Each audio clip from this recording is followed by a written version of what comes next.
서울의 중심부 눈부신 유리와 강철로 이루어진 스카이라인 속에서 이노스페이스라는 건축 디자인 회사는 그저 중간 규모의 톱니바퀴에 불과했다. 하지만 한아름에게 이곳은 자신의 꿈과 열정을 쏟아부은 세상의 전부였다.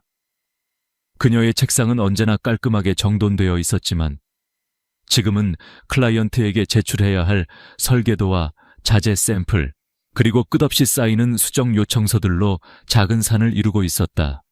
그녀는 재능이 있었고 동료들 사이에서도 실력을 인정받았다. 그러나 그 재능이 때로는 원치 않는 관심을 끌어들이는 독이 되기도 했다. 한대리 오늘도 늦게까지 고생이 많네. 기름기가 흐르는 목소리가 등 뒤에서 들려왔을 때 아름은 저도 모르게 어깨를 움츠렸다. 최민준 부장이었다.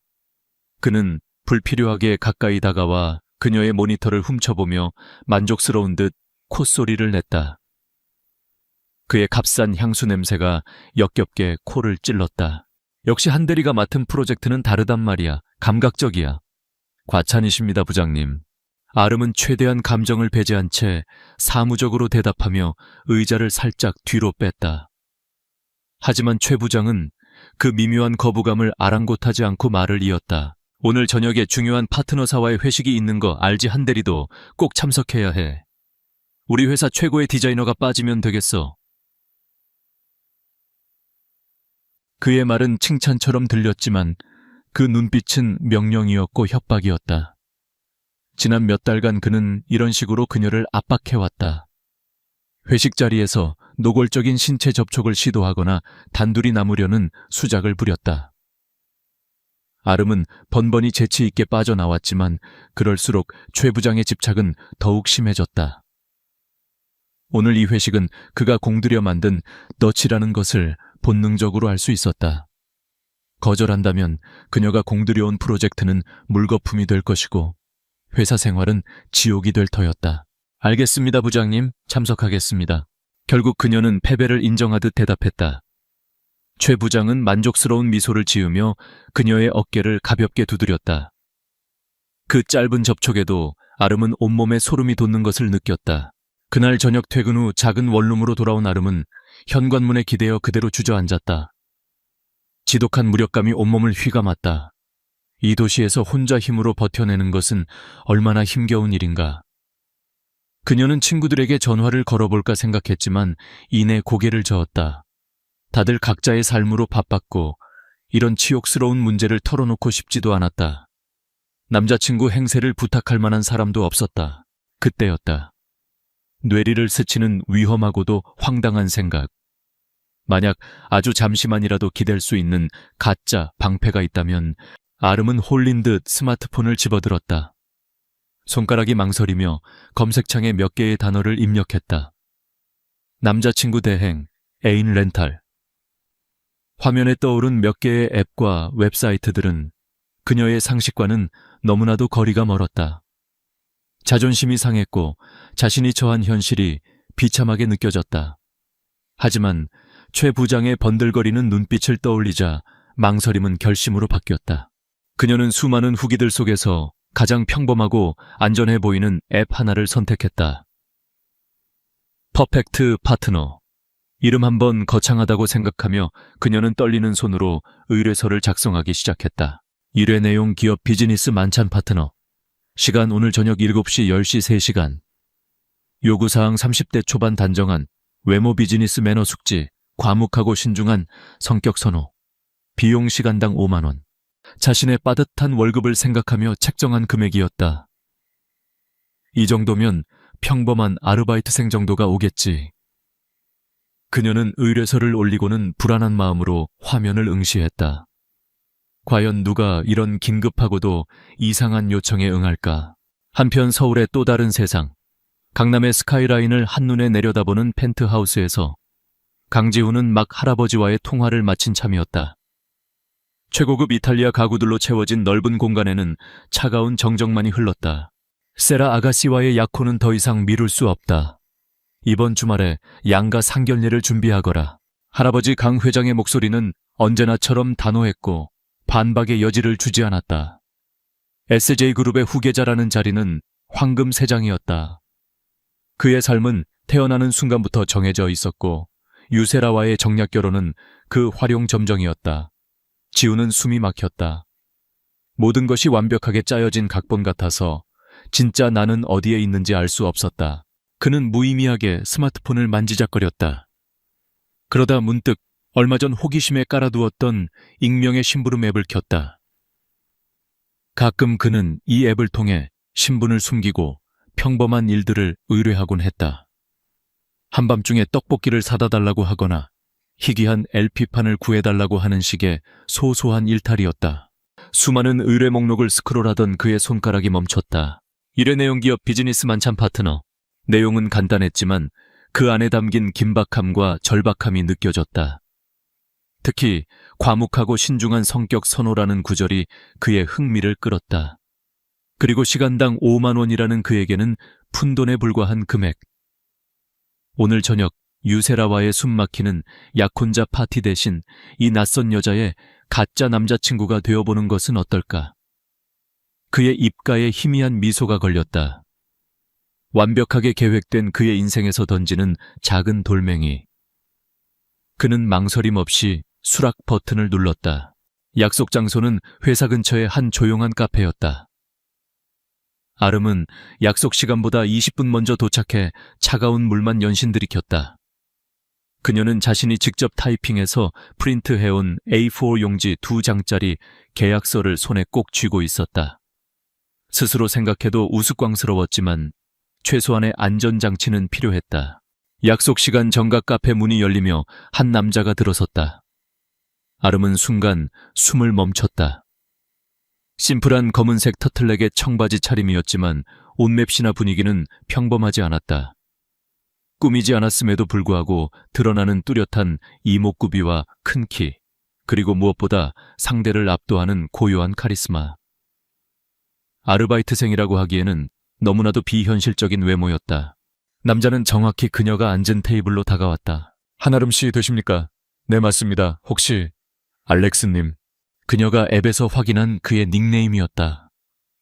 남자는 짧게 고개를 끄덕이며 그녀의 맞은편에 앉았다. 가까이서 보니 그의 깊은 눈매는 더욱 인상적이었다. 상황 설명은 들었습니다. 그의 목소리는 낮고 차분했다. 아름은 마른 침을 삼키며 준비해온 계약서를 내밀었다. 일단 이걸 한번 읽어보시겠어요? 그냥 형식적인 거지만 서로 불편한 일이 없도록. 남자는 알렉스는 의외라는 표정 없이 계약서를 집어들었다.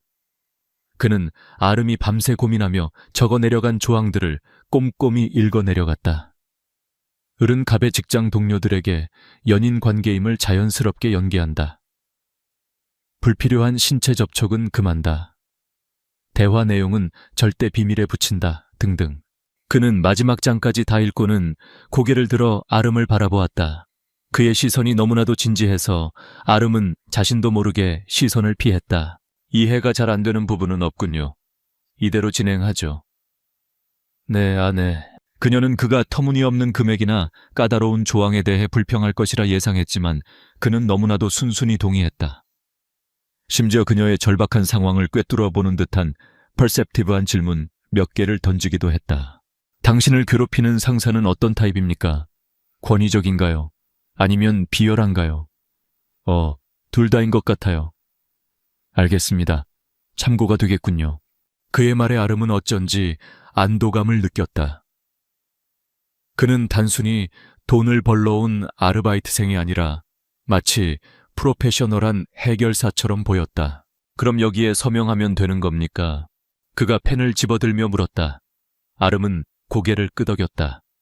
남자는 강지훈이라는 이름 대신 알렉스라는 가명을 망설임 없이 적어내려갔다.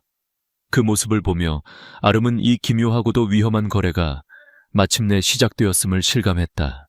두 사람은 계약서에 각자의 서명을 마친 후 어색하게 악수를 나누었다. 그의 손은 크고 따뜻했다.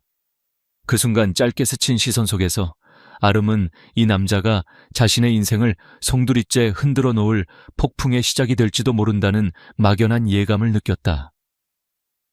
회식이 열리는 장소는 강남의 한 고급 호텔 연회장이었다. 화려한 샹들리에 아래 값비싼 와인과 음식들이 즐비했지만 그 속을 채운 공기는 위선과 가식으로 가득했다. 아름은 어깨를 드러낸 심플한 네이비색 드레스 차림이었다. 평소라면 절대 입지 않았을 옷이었지만 오늘 밤만큼은 위축되고 싶지 않았다. 그녀 옆에 선 알렉스, 즉 강지우는 흠잡을 데 없는 다크 그레이 수트 차림이었다. 빌린 옷이 아닐까 하는 의심이 들었지만 그의 몸에 맞춘 듯 완벽하게 들어맞는 실루엣과 고급 원단은 그런 의심을 무색하게 만들었다. 긴장됩니까? 나직한 그의 목소리에 아름은 저도 모르게 마른 침을 삼켰다. 조금요. 저기 들어가서 너무 튀지 않게 그냥 적당히 제 옆에만 있어주시면 돼요. 계약 내용은 숙지했습니다. 하지만 한아름 씨의 목적이 보호라면 적당히 해서는 안 될 겁니다. 그의 말에는 이상한 설득력이 있었다. 연회장 문이 열리고 두 사람이 함께 들어서는 순간 소란스럽던 내부가 순간적으로 조용해졌다. 모든 시선이 그들에게로 쏠렸다. 특히 평소 아름을 무시하거나 동정하던 여직원들의 눈에는 노골적인 질투와 호기심이 어렸다. 아니나 다를까 최민준 부장이 술잔을 든 채 비틀거리며 다가왔다. 그의 얼굴에는 예상했던 놀라움과 불쾌감이 역력했다. 호호 한대리, 언제 이렇게 훤칠한 남자친구가 생겼어? 한 번도 얘기를 안 하길래 없는 줄 알았지. 최 부장은 지훈을 위아래로 훑어보며 비아냥거렸다. 그 저열한 의도를 간파한 지훈은 아름의 허리를 보호하듯 가볍게 감싸 안으며 한 발 앞으로 나섰다. 그 미묘한 행동 하나만으로도 두 사람의 관계는 의심의 여지 없이 가까워 보였다. 처음 뵙겠습니다. 한아름 씨 남자친구 알렉스라고 합니다. 지훈은 조금도 위축되지 않고 최 부장에게 손을 내밀었다. 최 부장은 마지못해 그 손을 잡았다. 지훈은 부드럽게 미소 짓고 있었지만 그의 악력은 상대를 은근히 압도했다. 아름이에게서 회사 생활에 대해 많은 이야기를 들었습니다. 특히 부장님께서 여러모로 신경을 많이 써주신다고요. 그는 여러모로라는 단어에 미묘한 힘을 주어 말했다. 그 말 속에 담긴 가시를 알아차린 최 부장의 얼굴이 순간 굳어졌다. 지훈의 눈빛은 웃고 있었지만 그 깊은 곳에는 상대를 꿰뚫어 보는 듯한 서늘함이 있었다. 최 부장은 뭐라고 더 말을 하려다 말고 어색하게 웃으며 물러났다. 첫 번째 관문은 생각보다 훨씬 더 싱겁게 그리고 완벽하게 통과했다. 아름은 자신의 허리를 감싼 그의 단단한 팔과 방금 전 그가 보여준 능수능란함에 심장이 멋대로 뛰는 것을 느꼈다. 테이블에 자리를 잡은 후 지훈의 완벽한 남자친구 연기는 계속되었다. 그는 자연스럽게 그녀의 의자를 빼주고 그녀가 좋아하는 음식을 접시에 담아주었다. 술을 강요하는 다른 임원이 있자 그는 부드럽지만 단호하게 막아섰다. 아름 씨는 술이 약해서요. 제가 대신 마시겠습니다.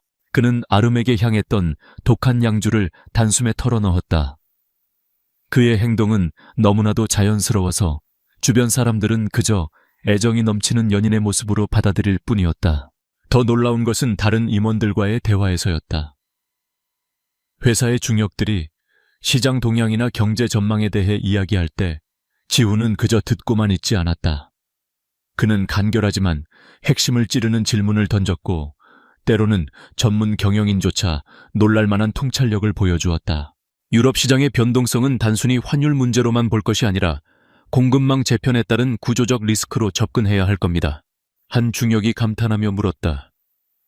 알렉스 씨는 하시는 일이 어떻게 되십니까? 식견이 정말 대단하시네요. 지훈은 태연하게 미소 지으며 대답했다. 그냥 작은 투자 자문 일을 하고 있습니다. 작은 투자 자문이라기에는 그의 안목은 너무나도 날카로웠다. 아름은 혼란스러웠다. 이 남자는 대체 누구일까? 단순한 시간제 아르바이트생이 맞을까? 그녀는 계약서에 적힌 알렉스라는 이름 뒤에 거대한 비밀이 숨겨져 있을지도 모른다는 생각을 처음으로 하게 되었다. 길고도 긴장되었던 3시간이 지났다. 회식이 파하는 분위기가 되자 아름은 안도의 한숨을 내쉬었다. 그녀는 지훈에게 수없이 고개를 숙이며 감사 인사를 했다. 정말 감사합니다, 알렉스 씨. 덕분에 무사히 끝났어요. 약속된 10시가 되었으니 이제 그만 가보셔도. 그녀는 계약이 끝났음을 상기시켰다. 이제 이 마법 같은 시간에서 벗어나 현실로 돌아와야 했다. 하지만 그는 떠날 생각이 없어 보였다. 밤이 늦었습니다. 집까지 바래다 드리죠. 네, 아니에요. 계약은 여기까지고 저 혼자 갈 수 있어요. 아름이 손사래를 쳤지만 그는 고집을 꺾지 않았다. 이것도 제 서비스의 일부라고 생각하십시오. 고객의 안전한 귀가까지 책임지는 것이 프로입니다. 그의 엉뚱하지만 단호한 논리의 아름은 결국 반박하지 못했다. 두 사람은 나란히 호텔을 빠져나와 차가운 밤 공기 속을 걸었다. 화려한 강남의 불빛 아래 두 사람 사이에는 어색한 침묵이 흘렀다. 그 침묵을 먼저 깬 것은 지훈이었다.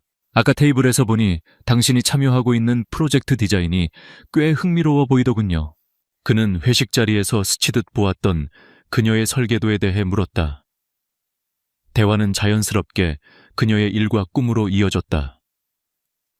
그는 지루해하기는커녕 진심으로 귀를 기울여 주었고 때로는 날카로운 조언을 던지기도 했다. 아름은 자신도 모르게 평소 누구에게도 하지 않았던 속 깊은 이야기들을 털어놓고 있었다. 이 남자 앞에서는 왠지 무장해제되는 기분이었다. 어느덧 그녀의 낡은 다세대 주택 앞에 도착했다. 화려했던 호텔과 비교되는 초라한 현실이었다. 아름은 다시 한번 고개를 숙였다. 여기까지 데려다 주셔서 정말 감사합니다. 오늘 은혜는 평생 잊지 못할 거예요. 은혜라고 할 것까지는 없습니다. 그가 나직하게 말했다. 그는 돌아설 생각을 않고 잠시 동안 그녀를 지그시 바라보았다. 그의 깊은 눈빛의 아름은 심장이 쿵하고 내려앉는 것 같았다. 오늘 저녁은 생각보다 훨씬 더 흥미로웠습니다. 그가 한 발짝 다가섰다. 그리고는 예상치 못한 행동을 했다. 그는 손을 뻗어 밤바람에 흩날린 그녀의 머리카락 한 올을 부드럽게 귀 뒤로 넘겨주었다. 그의 손가락이 귓가를 스치는 순간 아름은 온몸에 전기가 흐르는 듯한 착각에 빠졌다. 모든 것이 너무나도 생생하고 현실적이었다. 그럼 다음에 또 서비스가 필요하면 연락 주십시오. 그는 서비스라는 단어를 강조하며 희미하게 웃었다. 하지만 그 말의 의도는 더 이상 비즈니스로 들리지 않았다. 그는 연락처를 묻는 대신 당연하다는 듯 자신의 번호를 그녀의 휴대폰에 찍어주었다. 제 번호입니다. 알렉스라고 저장해 두시죠. 지우는 짧은 인사를 남기고 어둠 속으로 사라졌다. 아름은 그가 사라진 자리를 한참 동안 멍하니 바라보았다. 계약은 끝났지만 이제부터가 진짜 시작이라는 예감이 들었다. 그녀의 손에는 그의 번호가, 그리고 가슴에는 정체 모를 설렘과 혼란이 남았다. 가짜 연인 행세는 끝났지만 그의 존재는 이제 막 그녀의 세상에 파문을 일으키기 시작했다. 다음 날 아침 이노스페이스의 사무실 공기는 미묘하게 달라져 있었다. 어제의 회식은 직원들 사이에서 밤새 뜨거운 화제거리였다. 한아름이 출근하자 모든 시선이 자석처럼 그녀에게 달라붙었다. 그 시선 속에는 더 이상 동정이나 무시가 아닌 경외와 질투가 뒤섞여 있었다. 특히 최민준 부장은 복도에서 그녀와 마주치자마자 황급히 시선을 피했다. 지난 몇 달간 그녀를 짓누르던 그의 그림자가 하룻밤 사이에 옅어진 것이다. 아름은 몇 달 만에 처음으로 숨통이 트이는 자유를 느꼈다. 하지만 평온해진 직장 생활과 달리 그녀의 마음속은 새로운 폭풍이 몰아치고 있었다. 그녀는 애써 프로젝트에 집중하려 했지만 자꾸만 어젯밤의 그 남자가 떠올랐다. 그의 낮은 목소리, 그녀의 허리를 감싸던 단단한 팔, 그리고 머리카락을 넘겨주던 다정한 손길까지. 휴대폰에 저장된 알렉스라는 이름은 마치 위험한 유혹처럼 느껴졌다. 그때 휴대폰이 짧게 진동했다. 그에게서 온 문자였다. 어젯밤 잘 들어갔습니까? 오늘 점심 거르지 마세요. 업무적인 용건이 아닌 지극히 사적인 안부 문자.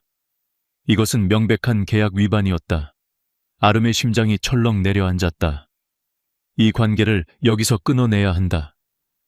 그녀는 한참을 망설이다 최대한 정중하고 사무적인 어조로 답장을 보냈다. 내 덕분에요. 알렉스 씨도 좋은 하루 보내세요.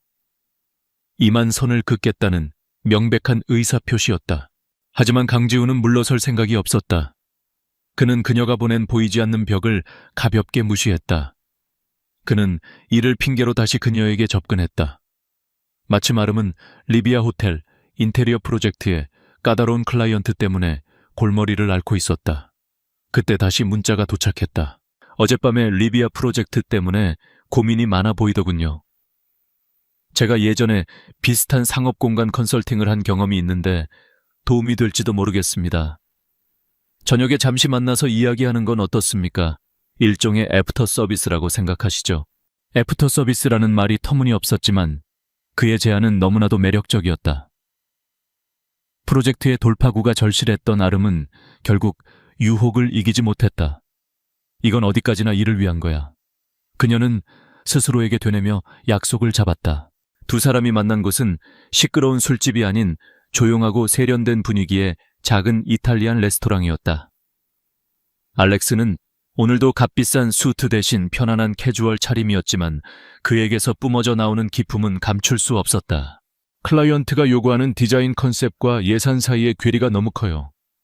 비현실적인 요구를 하면서 비용은 최소화해달라고 하니 아름이 답답한 마음을 토로하자 그는 조용히 들어주며 그녀의 설계도를 유심히 살펴보았다.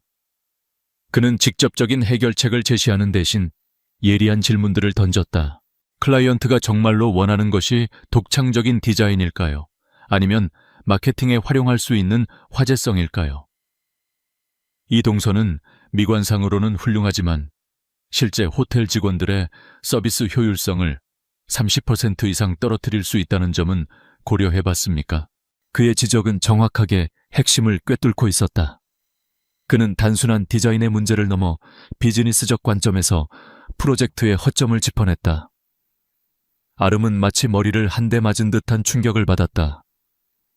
이 남자의 시야는 대체 어디까지 닿아 있는 것일까? 식사를 하는 동안 대화는 자연스럽게 일에서 사적인 영역으로 넘어갔다. 그는 자신의 과거에 대해 조심스럽게 이야기를 꺼냈다. 유학 생활이 길었고 지금의 작은 컨설팅 회사를 세우기까지 고생이 많았다는 식의 교묘하게 사실과 허구가 뒤섞인 이야기였다. 그의 이야기 속에서 아름은 성공을 위해 외롭게 달려온 한 남자의 모습을 보았고 왠지 모를 동질감을 느꼈다. 그녀 역시 그에게 마음을 열고 디자인에 대한 자신의 열정과 현실의 벽에 부딪히는 좌절감들을 털어놓았다. 저녁 식사는 비즈니스 컨설팅이 아닌 마치 진짜 데이트처럼 느껴졌다. 두 사람 사이의 감정적 거리는 걷잡을 수 없이 가까워지고 있었다. 한편 굴욕감에 잠 못 이루던 최민준 부장은 이 상황을 그대로 좌시할 수 없었다. 한아름 같은 평범한 여자가 저렇게 완벽한 남자를 만났을 리가 없다. 그의 뒤틀린 자존심은 알렉스의 정체를 파헤쳐야 직성이 풀릴 것 같았다. 그는 뒷돈을 써서 흥신소에 사람을 붙였다. 알렉스라는 이름과 그날 밤 잠깐 보았던 그의 차량 번호를 단서로 주었다. 하지만 며칠 뒤 흥신소에서 돌아온 답변은 허무했다. 부장님, 알렉스는 가명인 것 같습니다. 휴대폰 번호는 대포폰이고 차량은 서류상으로만 존재하는 유령 회사 소유입니다. 신원을 특정할 만한 정보가 아무것도 나오지 않습니다. 정보가 없다는 사실은 최 부장의 의심에 더욱 불을 지폈다. 그는 사무실에 교묘하게 소문을 퍼뜨리기 시작했다. 한 대리의 남자친구가 정체가 불분명한 수상한 인물이라는 등 혹시 사기꾼이나 조폭과 얽힌 것은 아니냐는 식의 악의적인 험담이었다. 소문은 아름의 귀에도 들어갔다. 동료들의 수군거림과 의심의 눈초리는 그녀를 괴롭게 했다. 그리고 마음 한편에서는 두려움이 피어올랐다. 정말로 그는 누구일까? 왜 자신의 모든 것을 숨기는 걸까? 결국 아름은 그에게 직접 묻기로 결심했다. 그녀는 그를 한강공원으로 불러냈다. 차가운 강바람이 두 사람 사이를 스쳐 지나갔다. 회사 사람들이 알렉스 씨에 대해 이상한 소문을 내고 있어요. 그녀의 목소리가 가늘게 떨렸다. 당신에 대해 알아보려고 했는데 아무것도 나오지 않았대요. 대체 누구세요? 진짜 이름은 뭐고 무슨 일을 하시는 분이죠? 그녀의 돌직구 질문에 지훈의 표정이 굳어졌다. 진실을 말할 수는 없었다. SA그룹의 회장 강지훈이라고 밝히는 순간 이 기적처럼 시작된 관계는 산산조각 날 것이 뻔했다. 하지만 두려움에 떨고 있는 그녀를 이대로 외면할 수도 없었다. 그는 그녀의 질문에 직접적으로 대답하는 대신 그녀의 눈을 똑바로 바라보았다. 그의 눈빛에는 한치의 흔들림도 없었다. 내가 과거에 누구였는지가 그렇게 중요합니까? 그가 나직하게 물었다. 중요한 건 내가 당신과 함께 있을 때 어떤 사람인지가 아닐까요? 내가 당신에게 해를 끼친 적이 있습니까? 아니면 어떻게든 도움을 주려고 했습니까? 그는 그녀에게 한 걸음 다가서서 떨고 있는 그녀의 손을 부드럽게 감싸 쥐었다. 들리는 말을 믿지 말고 당신이 느끼는 것을 믿어요. 한아름 씨. 그의 말은 교묘한 회피였지만 그 안에는 그녀를 잃고 싶지 않은 절박한 진심이 담겨 있었다. 그 진심이 그녀의 마음을 흔들었다. 이성적인 머리는 그의 정체를 밝히라고 소리쳤지만 그녀의 가슴은 이미 결정을 내린 뒤였다. 그의 진지한 눈빛 속에서 그녀는 그를 믿어보기로 결심했다. 그녀는 기꺼이 이 거짓말의 공범이 되기로 했다. 자신이 시작한 거짓말이 이제는 걷잡을 수 없는 감정이 되어버린 이 관계의 일부가 되기로. 정체 모를 이 남자를 향한 그녀의 마음은 이미 돌이킬 수 없을 만큼 깊어지고 있었다. 강지훈의 세상과 한아름의 세상. 두 세계는 결코 만날 수 없는 평행선과도 같았다. 하지만 그 평행선은 예고 없이 그리고 잔인하게 교차하고야 말았다. 강지훈의 공식적인 약혼녀 태아그룹의 외동딸 유세라가 그의 앞에 나타났다. 그녀는 머리부터 발끝까지 최고급 명품으로 휘감고 있었고 사람들을 내려다보는 오만한 눈빛과 인위적인 미소는 그녀가 살아온 세상을 짐작하게 했다. 그녀는 강지훈이라는 SJ그룹의 후계자라는 트로피를 손에 넣기 위해 자신의 인생을 건 여자였다. 청담동의 한 갤러리에서 열린 VIP 개관 파티. 강지훈은 알렉스의 캐주얼한 모습이 아닌 완벽한 재단의 턱시도를 입고 SJ그룹의 부회장으로서 그 자리에 서 있었다. 유세라는 보란듯이 그의 팔에 매달려 상류층 인사들에게 교태를 부렸다. 지훈은 기계적으로 미소를 짓고 있었지만 그의 눈은 차갑게 식어 있었다. 그녀의 값비싼 향수 냄새는 그를 질식시킬 것 같았다. 바로 그 시각 한아름 역시 같은 공간에 있었다. 그녀의 회사 이노스페이스가 이 갤러리의 작은 휴게 공간 디자인을 맡았고 그녀는 최종 점검과 자료 수집을 위해 파티에 참석한 것이었다. 물론 그녀는 화려한 VIP들과는 격리된 스태프 자격으로였다. 복잡한 인파 속에서 잠시 숨을 돌리던 그녀의 눈에 익숙한 실루엣이 들어왔다. 알렉스. 하지만 그 모습은 그녀가 알던 알렉스가 아니었다. 그는 세상의 중심에 선 사람처럼 스포트라이트를 받고 있었고 그의 옆에는 눈부시게 아름다운 여자가 서 있었다. 그가 다른 사람들과 나누는 대화, 그의 몸에 밴 자연스러운 권위, 그를 둘러싼 공기 자체가 달랐다. 아름의 심장이 바닥으로 곤두박질 쳤다. 머릿속이 하얗게 비어버리는 것 같았다. 저 남자는 누구지? 내가 알던 그 사람이 맞나? 그 순간 거짓말처럼 지훈이 그녀를 발견했다. 수많은 인파 속에서 그는 귀신같이 그녀를 찾아냈다. 그의 무심했던 가면이 순간적으로 깨지고 그 눈동자에는 당황과 갈망이 스쳐 지나갔다. 잠깐 실례하지. 지훈은 유세라의 손을 뿌리치고 황급히 아름이 있는 쪽으로 발걸음을 옮기려 했다. 하지만 이미 늦었다. 아름은 모든 것을 보았다. 배신감과 비참함에 휩싸인 그녀는 그대로 몸을 돌려 갤러리를 도망치듯 빠져나왔다. 유세라는 바보가 아니었다. 그녀는 지훈의 시선이 머물렀던 곳, 그리고 그곳에 서 있던 초라한 행색의 여자를 놓치지 않았다. 약혼자의 흔들리는 눈빛. 그녀의 동물적인 직감이 위험 신호를 보내고 있었다. 저 여자는 내 것을 빼앗으려는 도둑고양이와 같다. 그녀는 지훈에게 따져 묻는 대신 조용히 비서를 불렀다. 방금 강 부회장님 시선이 향했던 곳에 있던 여자 알아봐. 이름 직업 사는 곳까지. 먼지 하나까지 다 털어서 보고해. 태아그룹의 정보망을 동원하자 한아름이라는 여자의 신상은 하루 만에 유세라의 책상 위에 올라왔다. 이노스페이스라는 작은 회사에 다니는 평범하기 짝이 없는 디자이너. 유세라의 입가에 경멸적인 미소가 걸렸다. 그녀의 공격은 신속하고 은밀했다. 아름이 심혈을 기울이고 있던 리비아 호텔 프로젝트의 발주처가 공교롭게도 태아그룹의 자회사 중 하나였다. 유세라는 아버지에게 전화를 걸어 가볍게 한마디를 던졌다. 이노스페이스라는 하청업체 일 처리가 영 마음에 안 드네요. 그 한마디는 거대한 파장을 몰고 왔다. 갑자기 리비아 호텔 측은 아름의 디자인에 대해 사사건건 트집을 잡기 시작했고 자금 문제를 핑계로 프로젝트를 전면 재검토하겠다고 통보해왔다. 아름의 커리어는 순식간에 벼랑 끝으로 내몰렸다. 회의실에서 최민준 부장은 이때다 싶어 그녀를 맹렬하게 비난했다.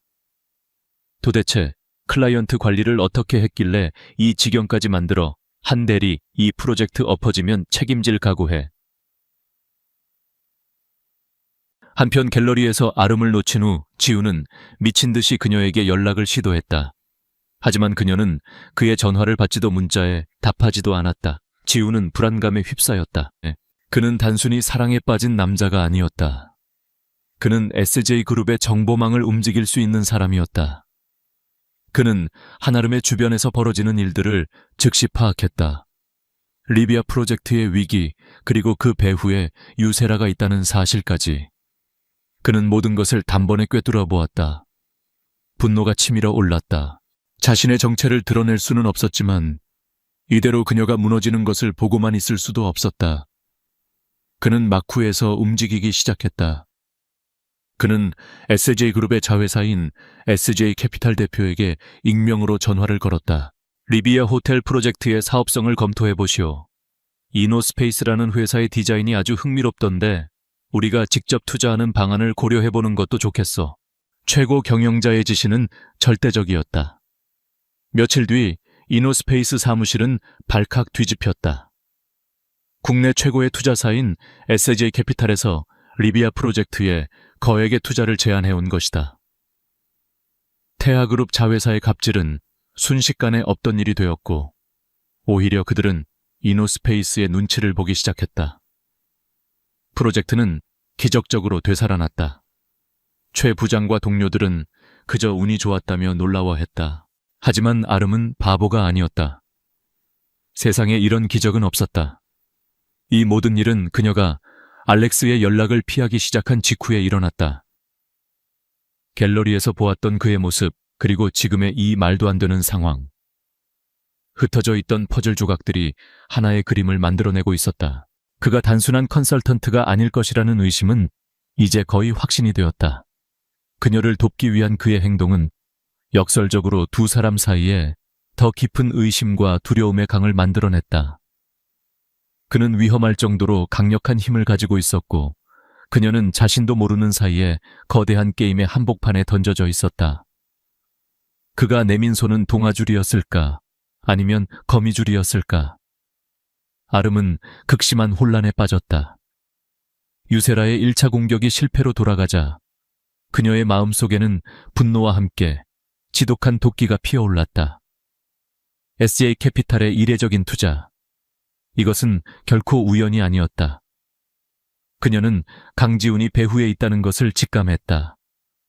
그깟 하찮은 계집애를 위해 자신의 약혼자가 그룹의 투자사까지 움직였다는 사실은 그녀의 자존심을 산산조각냈다. 이제 그녀의 목표는 단순히 한아름을 떼어놓는 것이 아니었다. 그녀를 철저히 짓밟고 강지훈의 눈앞에서 그녀의 더러운 실체를 폭로하여 그가 얼마나 어리석은 여자에게 속고 있었는지 깨닫게 해주는 것이었다. 완벽한 무대가 마련되었다. 이노스페이스가 리비아 호텔 프로젝트의 기사회생과 SJ캐피탈의 투자를 축하하기 위해 조촐한 파티를 연다는 정보를 입수한 것이다. 유세라는 비열한 미소를 지었다. 그녀는 먼저 익명의 업계 관계자를 가장하여 아름에게 접근했다. 한아름 디자이너님, 당신의 작업물을 인상 깊게 본 사람입니다. 잠시 만나서 새로운 프로젝트에 대해 논의하고 싶은데 오늘 저녁 잠시 시간 괜찮으실까요? 장소는 공교롭게도 이노스페이스의 축하 파티가 열리는 레스토랑 근처의 호텔 로비였다. 동시에 그녀는 강지훈에게 전화를 걸었다. 그녀의 목소리는 비련의 여주인공처럼 슬픔과 걱정으로 가득 차 있었다. 지훈 씨, 아무래도 당신 단단히 속고 있는 것 같아요. 당신이 마음에 두고 있는 그 여자, 우리가 생각하는 그런 사람이 아니에요. 제가 지금 모든 걸 보여드릴게요. 지금 당장 XX 호텔 로비로 와주세요. 직접 확인해야겠어요. 덫은 완벽하게 설치되었다. 아름은 잠재적인 클라이언트일지도 모른다는 생각에, 그리고 동료들의 축하 분위기에서 잠시 벗어나고 싶은 마음에 약속 장소로 향했다. 호텔 로비의 화려한 소파에 앉아있는 여자를 발견했을 때 아름은 숨을 멈췄다. 갤러리에서 강지훈의 곁에 서 있던 바로 그 여자, 유세라였다. 유세라는 우아하게 다리를 꼰 채 아름이 다가오자마자 가면을 벗어던졌다. 내가 한아름이구나. 생각보다 더 볼품없네. 주제도 모르고 감히 남의 약혼자를 넘봐. 차가운 경멸이 담긴 목소리였다. 약혼자라니요. 무슨 말씀이신지. 아직도 순진한 척이야. 유세라는 조롱하듯 웃으며 자신의 스마트폰을 아름의 눈앞에 들이밀었다. 화면 속에는 공식 석상에서 강지훈과 다정하게 포즈를 취하고 있는 자신의 사진이 있었다. 그리고는 가방에서 구겨진 종이 몇 장을 꺼내 테이블 위로 던졌다. 그것은 아름이 퍼펙트 파트너 앱에 올렸던 남자친구 대행 의뢰서의 출력물이었다. 내가 감히 내 남자에게 이런 싸구려 제안을 해 시간당 5만 원. 이게 내 수준이구나. 이런 천박한 수법으로 SJ그룹의 강지훈을 올가맬 수 있을 거라고 생각했어. SJ그룹의 강지훈. 그 이름이 아름의 귓가에 박히는 순간 세상의 모든 소리가 멎는 것 같아졌다. 머릿속에서 모든 퍼즐 조각이 맞춰졌다. 그의 비범한 통찰력, 그를 둘러싼 미스터리, 그리고 기적처럼 해결되었던 프로젝트까지. 알렉스라는 이름 뒤에 숨겨진 거대한 진실이 그녀의 심장을 난도질했다.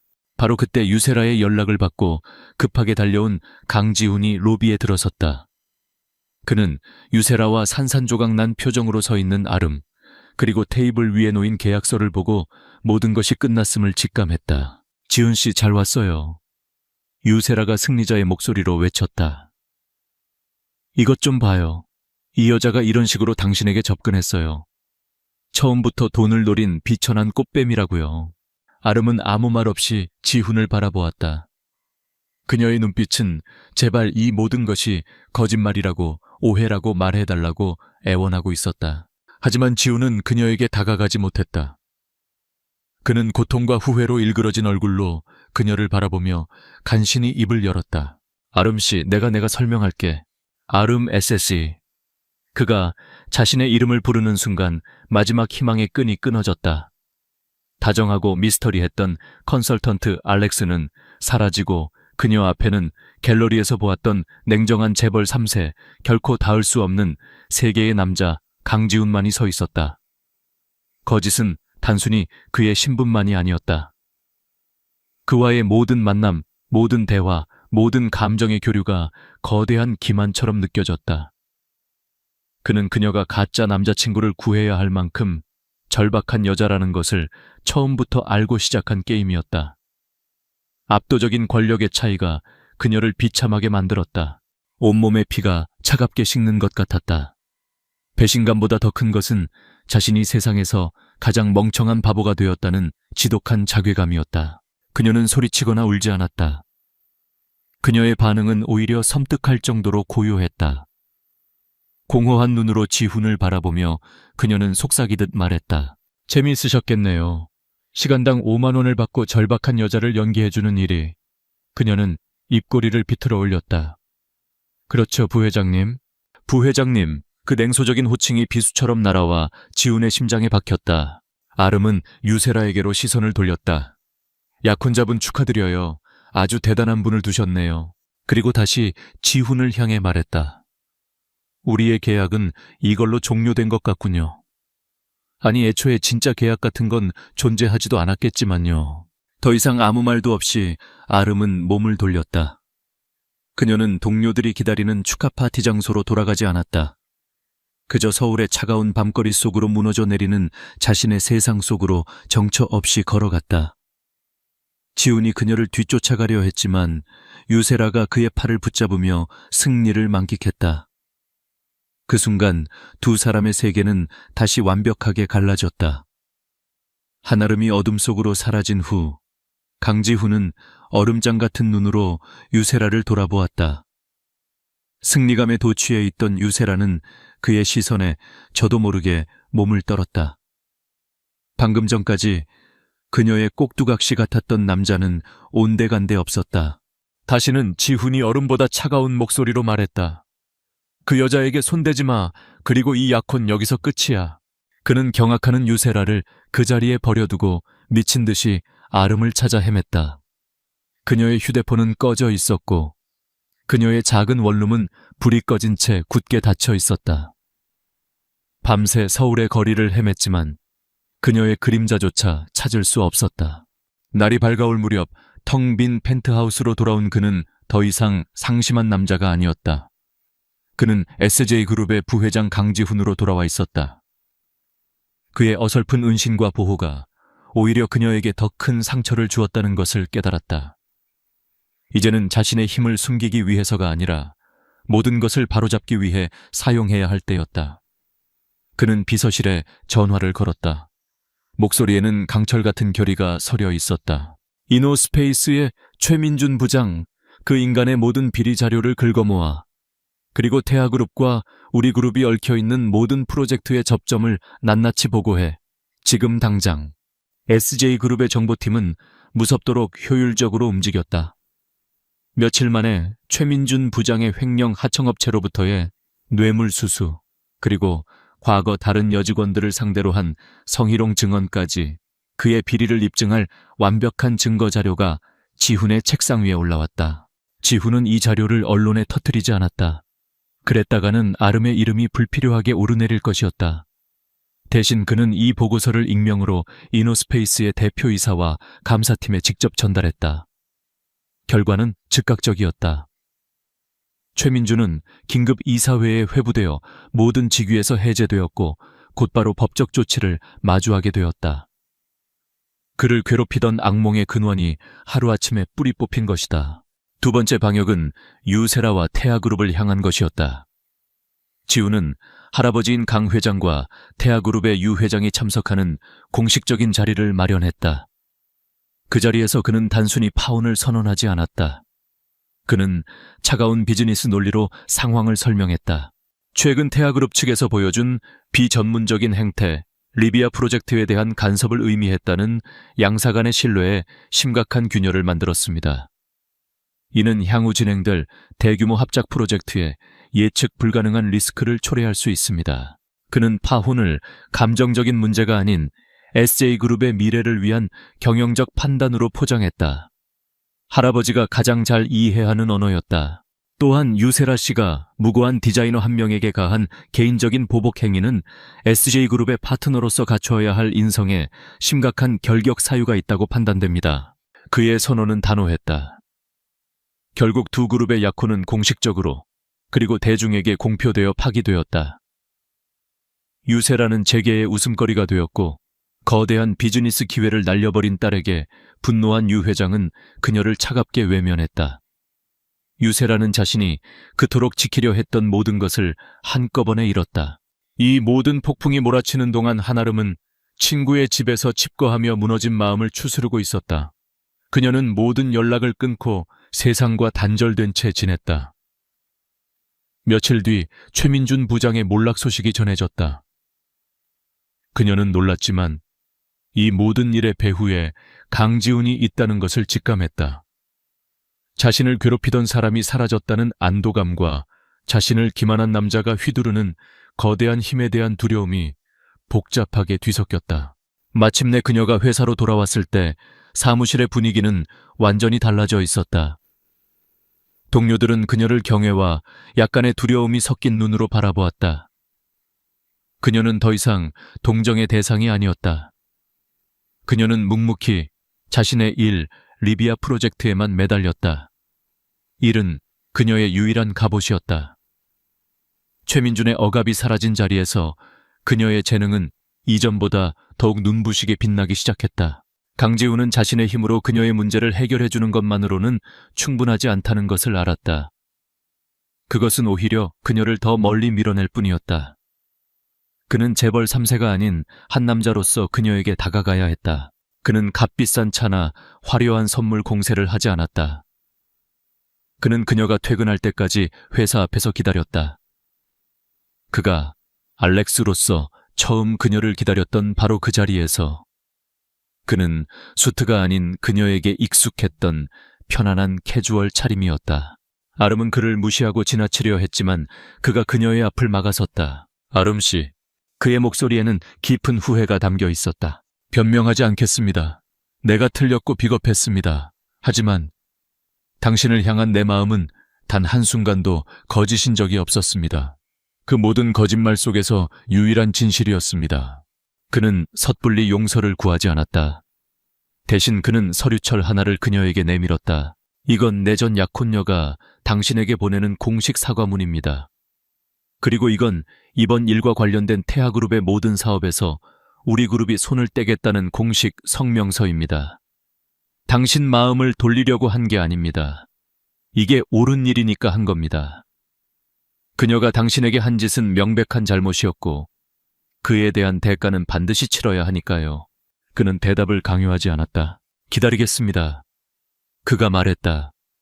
얼마가 걸리든 내 진심을 돈이나 권력이 아니라 시간으로 증명하겠습니다. 그는 서류철을 든 채 멍하니 서 있는 그녀를 뒤로하고 조용히 돌아섰다. 아름은 떨리는 손으로 서류철을 열었다. 그 안에는 그가 한 모든 행동에 대한 증거가 담겨 있었다. 그는 단순히 사과한 것이 아니었다. 그는 그녀의 명예를 회복시키고 정의를 실현하기 위해 구체적으로 움직였다. 그 순간 꽁꽁 얼어붙었던 그녀의 마음의 벽에 아주 작은 균열이 생겼다. 그의 진심을 얻기 위한 그리고 그녀의 신뢰를 되찾기 위한 길고 긴 싸움이 이제 막 시작되고 있었다. 시간은 상처를 치유하는 가장 좋은 약이라고 하지만 때로는 상처의 깊이를 더욱 선명하게 드러내는 돋보기이기도 했다. 한아름에게 지난 몇 달은 그런 시간이었다. 최민준 부장이 사라진 회사는 평온을 되찾았고 그녀는 리비아 호텔 프로젝트를 성공적으로 마무리하며 업계에서 실력을 인정받는 디자이너로 우뚝 섰다. 더 이상 그녀를 동정하거나 무시하는 사람은 없었다. 그녀는 자신의 힘으로 당당히 일어섰다. 하지만 그녀의 마음속 상처는 여전히 그 자리에 남아 있었다. 그 상처의 이름은 강지훈이었다. 그는 약속대로 그녀를 기다렸다. 매일 저녁 그는 그녀의 회사가 보이는 길 건너편 카페에 앉아 있었다. 값비싼 차도 화려한 선물도 없이 그저 묵묵히 그녀가 퇴근하는 모습을 지켜볼 뿐이었다. 그는 그녀에게 다가가거나 말을 걸지 않았다. 그저 그녀가 안전하게 집 방향으로 사라지는 것을 확인하고 나서야 자리를 떴다. 그것이 그의 사죄 방식이었고 그의 인내였다. 처음에 아름은 그를 철저히 무시했다. 그의 존재 자체가 불편했고 그의 시선이 느껴질 때마다 심장이 서늘하게 내려앉았다. 하지만 하루 이틀 그리고 한 달이 지나도 그의 기다림은 계속되었다. 비가 오는 날에도 눈이 내리는 날에도 그는 어김없이 그 자리를 지켰다. 그의 끈질긴 기다림은 그녀의 마음속 얼어붙었던 강에 작은 파문을 일으키기 시작했다. 그녀는 더 이상 그를 분노나 배신감만으로 바라볼 수 없었다.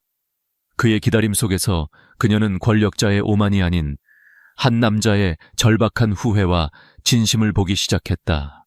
결정적인 계기는 그녀의 생일날 찾아왔다. 그녀는 누구에게도 알리지 않고 조용히 하루를 보냈다. 퇴근길 그녀는 무심코 길 건너편 카페를 보았다. 그곳에는 어김없이 그가 앉아 있었다. 그리고 그의 앞 테이블에는 작은 케이크 상자가 놓여 있었다. 그는 그녀의 생일을 알고 있었던 것이다. 그는 그저 멀리서나마 그녀의 생일을 축하해주고 싶었던 것이다. 그 순간 아름은 더 이상 도망칠 수 없다는 것을 깨달았다. 그녀는 횡단보도를 건너 그의 카페로 들어갔다. 그녀가 자신의 앞에 서자 지우는 놀란 토끼처럼 눈을 크게 떴다. 그는 황급히 일어나 의자를 빼주려 했지만 아름은 그를 제지하고 그의 맞은편에 앉았다. 두 사람 사이에는 긴 침묵이 흘렀다. 먼저 입을 연 것은 아름이었다. 왜 이러는 거예요? 그녀의 목소리는 차분했지만 그 안에는 수많은 감정이 담겨 있었다. 당신이 나를 용서할 때까지 기다리겠다고 약속했으니까. 지훈이 조심스럽게 대답했다. 용서요. 아름은 쓴웃음을 지었다. 내가 당신에게 화가 났던 건 당신이 SJ그룹의 부회장이라는 사실 때문이 아니었어요. 당신이 나를 속였다는 사실 때문만도 아니고요. 내가 가장 비참했던 건 당신과 나 사이에 놓인 그 거대한 권력의 차이를 깨달았을 때였어요. 당신은 손가락 하나로 내 인생을 망가뜨릴 수도 구원할 수도 있는 사람이었어요. 나는 그저 당신의 손바닥 위에서 노란한 인형 같았다고요. 그 무력감, 그게 날 가장 아프게 했어요. 그녀의 솔직한 고백에 지훈은 고개를 숙였다. 알고 있습니다. 내가 얼마나 어리석고 오만했는지 당신을 만나고 나서야 깨달았습니다. 나는 당신을 지켜준다고 생각했지만 사실은 내 방식대로 당신을 통제하고 있었던 겁니다. 진심으로 미안합니다. 그는 고개를 들어 그녀의 눈을 똑바로 바라보았다. 그의 눈빛에는 더 이상 재벌 3세의 그림자가 없었다. 오직 한 여자를 진심으로 사랑하는 한 남자의 모습만이 있었다. 그래서 기다린 겁니다. 내가 가진 힘이나 돈이 아니라 오직 시간과 진심만이 당신의 상처를 어루만져 줄 수 있을 거라고 믿었습니다. 당신이 나를 동등한 사람으로 봐줄 때까지. 아름은 그의 눈을 피하지 않았다. 그의 눈 속에서 그녀는 마침내 진실을 보았다. 거짓된 계약으로 시작되었지만 수많은 오해와 상처를 거치며 단단해진 진실된 사랑을 그녀는 테이블 위에 놓인 케이크 상자를 가리켰다. 케이크 같이 먹을래요? 그녀의 말에 지훈의 얼굴에 환한 미소가 번졌다. 그것은 그가 그녀 앞에서 처음으로 보여주는 꾸밈없는 진짜 미소였다. 두 사람은 나란히 앉아 작은 케이크를 나누어 먹었다. 더 이상 알렉스와 그의 고용주도 재벌 3세와 평범한 디자이너도 아니었다. 그들은 그저 서로의 상처를 보듬고 새로운 시작을 약속하는 연인이었다. 몇 달 후 서울 시내가 한눈에 내려다 보이는 남산타워 레스토랑. 지훈은 긴장된 표정으로 작은 벨벳 상자를 열었다. 그 안에는 화려한 다이아몬드 반지가 아닌 아름이 직접 디자인한 심플하고 세련된 반지가 들어있었다. 한아름 씨. 그가 그녀의 손을 잡으며 말했다. 나와 평생의 파트너가 되어주시겠습니까? 더 이상 시간제 계약이 아닌 영원한 계약으로. 아름은 눈물을 글썽이며 웃었다. 계약 조건이 뭐죠? 갑과 을은 동등한 위치에서 서로를 존중하고 사랑하며 어떤 시련이 닥쳐도 함께 이겨낸다. 계약 기간은 영원. 아름은 활짝 웃으며 고개를 끄덕였다. 그녀는 그의 손에서 반지를 받아 자신의 손가락에 끼웠다. 거짓말로 시작된 인연이었지만 그들은 마침내 세상에서 가장 진실하고 완벽한 파트너가 되었다. 우연히 빌렸던 가짜 남자친구는 이제 그녀의 진짜 사랑이자 영원한 동반자가 되어 그녀의 곁을 지키고 있었다. 한소은은 낡고해진 정장 차림으로 눈앞에 우뚝 솟은 SJ그룹 본사 건물을 올려다보았다. 거대한 유리와 강철로 이루어진 건물은 마치 그녀가 감히 넘볼 수 없는 거대한 장벽처럼 느껴졌다. 손에 땀을 쥐며 꽉 쥔 가방 속에는 한 달을 꼬박 준비한 자기소개서와 이력서가 구겨져 있었다. 그녀는 오늘 이 회사에 기필코 합격해야만 했다. 병상에 누워있는 여동생의 병원비, 그리고 매달 쌓여가는 생활비는 그녀의 어깨를 짓누르는 거대한 짐이었다.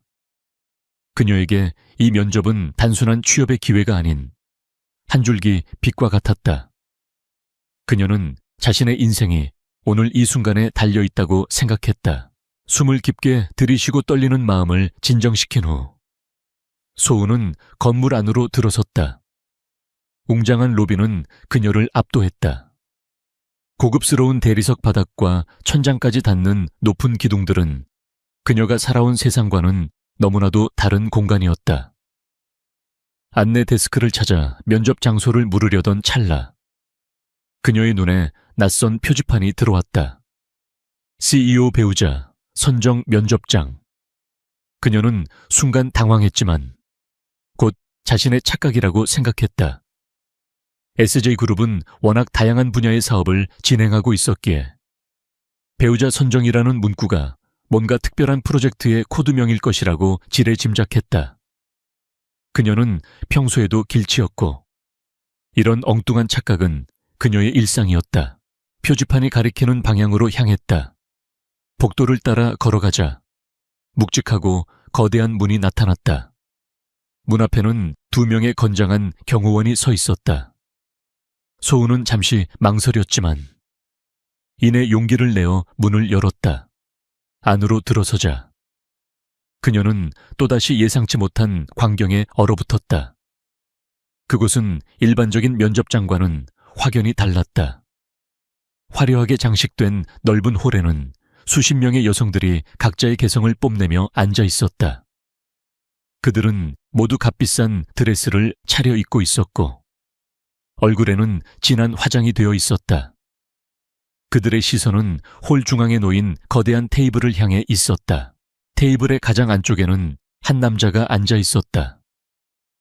이진우, SJ그룹의 젊고 카리스마 넘치는 CEO였다. 그의 얼굴은 냉철했고 그의 눈빛은 얼음처럼 차가웠다. 그는 수많은 여성들을 한 명 한 명씩 훑어보며 마치 상품을 고르듯이 날카로운 시선을 던졌다. 진우는 최근 할아버지와 가족들로부터 끊임없이 결혼 압박을 받고 있었다. 그는 정략 결혼을 피하고 싶었지만 그룹의 안정적인 경영권을 위해서는 어쩔 수 없는 선택이었다. 그래서 그는 직접 배우자를 선정하는 비밀스러운 자리를 마련했다. 그는 자신의 통제하에 둘 수 있는 아무런 배경 없는 여성을 원했다. 진우의 옆에는 그의 비서실장인 김민준이 서 있었다. 김민준은 진우의 가장 충직한 신복이자 이 비밀스러운 배우자 선정 프로젝트의 실무자였다. 그는 진우의 의도를 정확히 파악하고 그의 지시를 따랐다. 소은은 자신이 심각한 착각을 했다는 사실을 뒤늦게 깨달았다. 그녀의 얼굴은 붉어졌고 심장이 쿵쾅거렸다. 그녀는 급히 뒷걸음질 치려 했지만 이미 늦었다. 진우의 차가운 시선이 그녀에게로 향했다.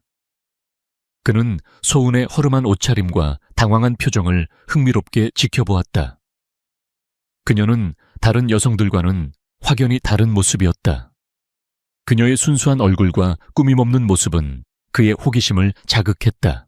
저 여자, 누구지? 진우가 낮은 목소리로 김민준에게 물었다.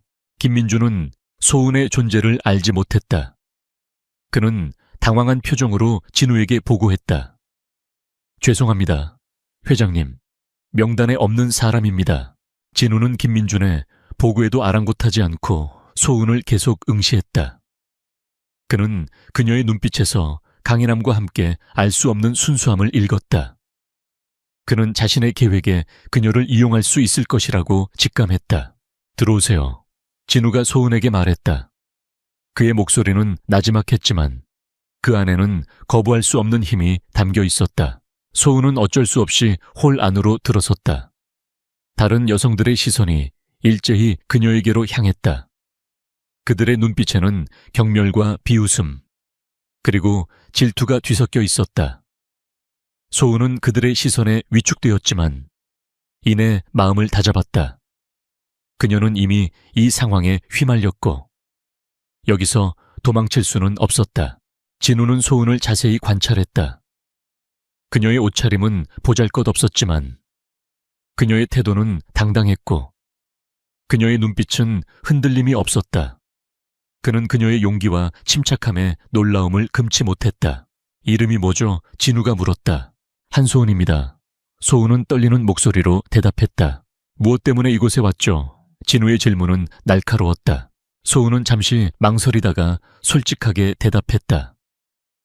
저는 SJ그룹 면접을 보러 왔습니다. 제가 길을 잘못 든 것 같습니다. 그녀의 목소리는 작았지만 그 안에는 진심이 담겨 있었다. 진우는 소은의 대답에 흥미로운 듯 미소 지었다. 그는 그녀의 순수함과 솔직함에 매료되었다. 그는 그녀가 자신의 계획에 완벽하게 들어맞는 인물이라고 생각했다. 그는 그녀를 선택하기로 결심했다. 한소은 씨, 당신을 선택하겠습니다. 진우가 단호하게 말했다. 그의 목소리는 홀 전체에 울려 퍼졌고 다른 여성들의 얼굴은 경악으로 물들었다.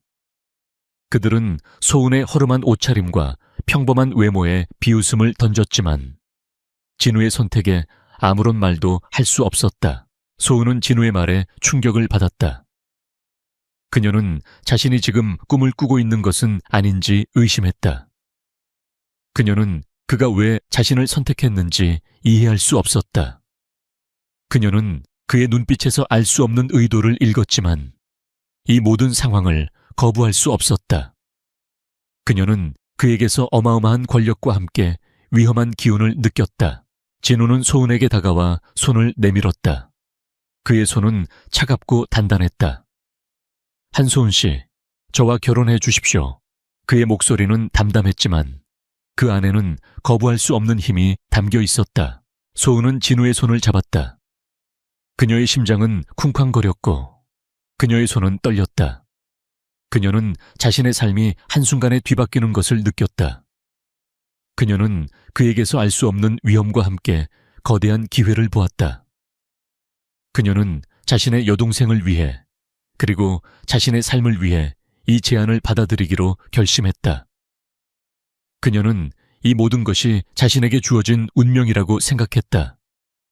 그녀는 이 모든 것이 자신에게 주어진 새로운 시작이라고 믿었다. 한소은은 이진우 CEO의 갑작스러운 제안을 받아들인 후 자신의 삶이 한순간에 뒤바뀌었음을 실감했다. 그녀는 SJ그룹의 면접 대신 낯선 CEO의 배우자 선정이라는 기이한 상황에 휘말리게 된 것이다. 그녀는 자신의 선택이 옳은 것인지 끊임없이 자문했지만 병상에 있는 여동생 한지은의 모습이 그녀의 마음을 더욱 단단하게 만들었다. 지은은 어린 시절부터 심장이 약했고 매달 막대한 병원비와 약값이 소은의 어깨를 짓눌렀다. 이 결혼은 그녀에게 지은을 살릴 유일한 희망이었다. 며칠 후 소은은 진우가 준비한 최고급 리무진을 타고 그의 대저택으로 향했다. 대저택은 마치 동화 속 궁전처럼 웅장하고 아름다웠다. 정교하게 다듬어진 정원에는 희귀한 꽃들이 만개해 있었고 거대한 분수대에서는 물줄기가 시원하게 뿜어져 나왔다. 저택 내부는 더욱 화려했다. 고풍스러운 가구들과 값비싼 예술 작품들이 곳곳에 자리하고 있었고 천장에는 거대한 샹들리에가 눈부시게 빛났다. 소은은 이런 호화로운 환경이 낯설고 어색했다. 그녀는 마치 다른 세상에 온 듯한 기분이었다. 저택에는 수십 명의 하인들이 분주하게 움직이고 있었다.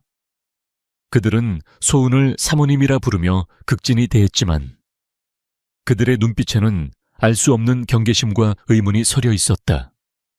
소은은 그들의 시선에 위축되었지만 이내 마음을 다잡았다. 그녀는 이곳에서 자신의 역할을 충실히 해내야만 했다. 진우는 소은을 자신의 서재로 불렀다. 서재는 웅장하면서도 고요했다. 벽면에는 수많은 책들이 빼곡히 꽂혀 있었고 창밖으로는 저택의 아름다운 정원이 한눈에 들어왔다. 진우는 책상에 앉아 차가운 눈빛으로 소은을 바라보았다. 한소은 씨, 이곳은 이제 당신의 집이 될 겁니다. 하지만 명심하십시오. 이 결혼은 계약일 뿐입니다. 우리는 형식적인 부부관계를 유지할 것이며 당신은 저의 지시에 따라야 합니다. 진우의 목소리는 냉정하고 단호했다. 당신에게 필요한 모든 지원을 아끼지 않을 것이지만 저의 사생활에 침범하거나 저의 권위에 도전하는 일은 절대 용납하지 않을 겁니다. 소은은 진우의 말을 들으며 심장이 차갑게 식는 것을 느꼈다. 그녀는 이 결혼이 단순히 비즈니스적인 계약이라는 것을 알고 있었지만 그의 냉정한 태도에 상처를 받았다. 그녀는 고개를 끄덕였다. 알겠습니다, 회장님. 저는 회장님의 지시에 따르겠습니다. 그리고 저는 회장님의 사생활에 침범하지 않을 것입니다. 그녀의 목소리는 떨렸지만 그녀의 눈빛은 흔들림이 없었다. 진우는 소은의 단호한 태도에 묘한 흥미를 느꼈다. 그는 그녀가 자신의 예상보다 훨씬 더 강하고 독립적인 여성이라는 것을 깨달았다. 그는 그녀의 눈빛에서 순수함과 함께 강인한 의지를 읽었다. 그는 그녀에게 더 많은 것을 알아가고 싶다는 생각이 들었다. 그날부터 소은은 진우의 계약 아내로서의 삶을 시작했다.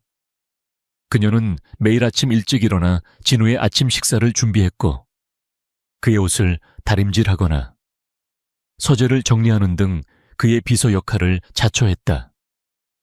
그녀는 그에게 필요한 모든 것을 섬세하게 챙겼지만 동시에 그와의 거리를 유지하며 그의 사생활에 침범하지 않았다. 그녀는 그에게 그림자처럼 존재했지만 그녀의 존재는 진우의 삶에 알 수 없는 변화를 가져왔다. 진우는 소은의 이런 행동들을 조용히 지켜보았다. 그는 그녀가 자신의 예상보다 훨씬 더 책임감 있고 성실한 여성이라는 것을 깨달았다. 그는 그녀가 자신의 역할을 완벽하게 수행하면서도 자신의 자존심을 잃지 않는 모습에 깊은 인상을 받았다. 그는 그녀가 단순히 돈 때문에 자신과 결혼한 것이 아니라 다른 숨겨진 이유가 있을 것이라고 직감했다. 저녁 식사 시간, 진우는 소은에게 물었다. 한소은 씨, 당신은 왜 저의 제안을 받아들였습니까? 단순히 돈 때문입니까? 그의 목소리는 차가웠지만 그의 눈빛은 소은의 반응을 살피고 있었다. 소은은 잠시 망설이다가 솔직하게 대답했다. 저는 돈이 필요했습니다. 하지만 그것이 전부는 아닙니다. 저는 저의 삶을 바꾸고 싶었습니다. 그리고 저에게는 꼭 지켜야 할 사람이 있습니다.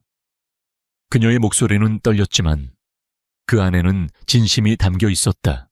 진우는 소은의 대답에 흥미로운 듯 미소 지었다.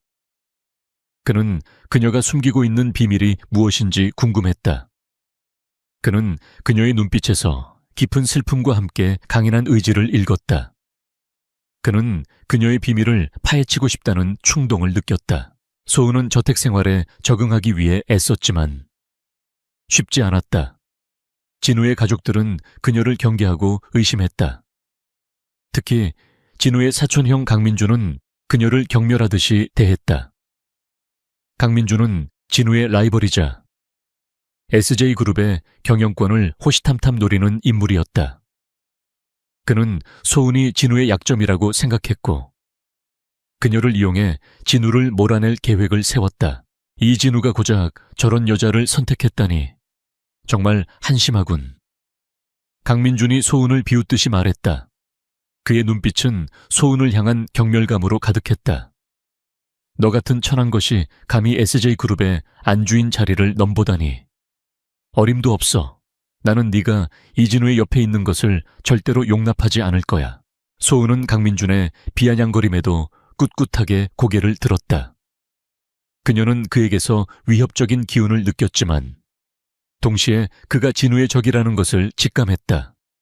그녀는 진우를 보호하고 자신의 자리를 지키기 위해 강민준에게 맞서 싸우기로 결심했다. 어느 날 강민준은 소은에게 값비싼 보석을 선물하며 그녀를 유혹하려 했다.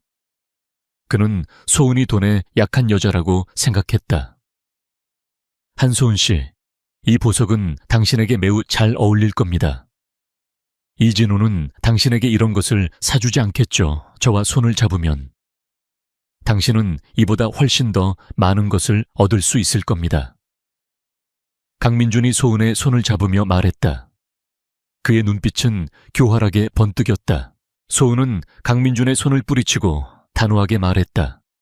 강민준 씨, 저는 당신이 생각하는 그런 여자가 아닙니다.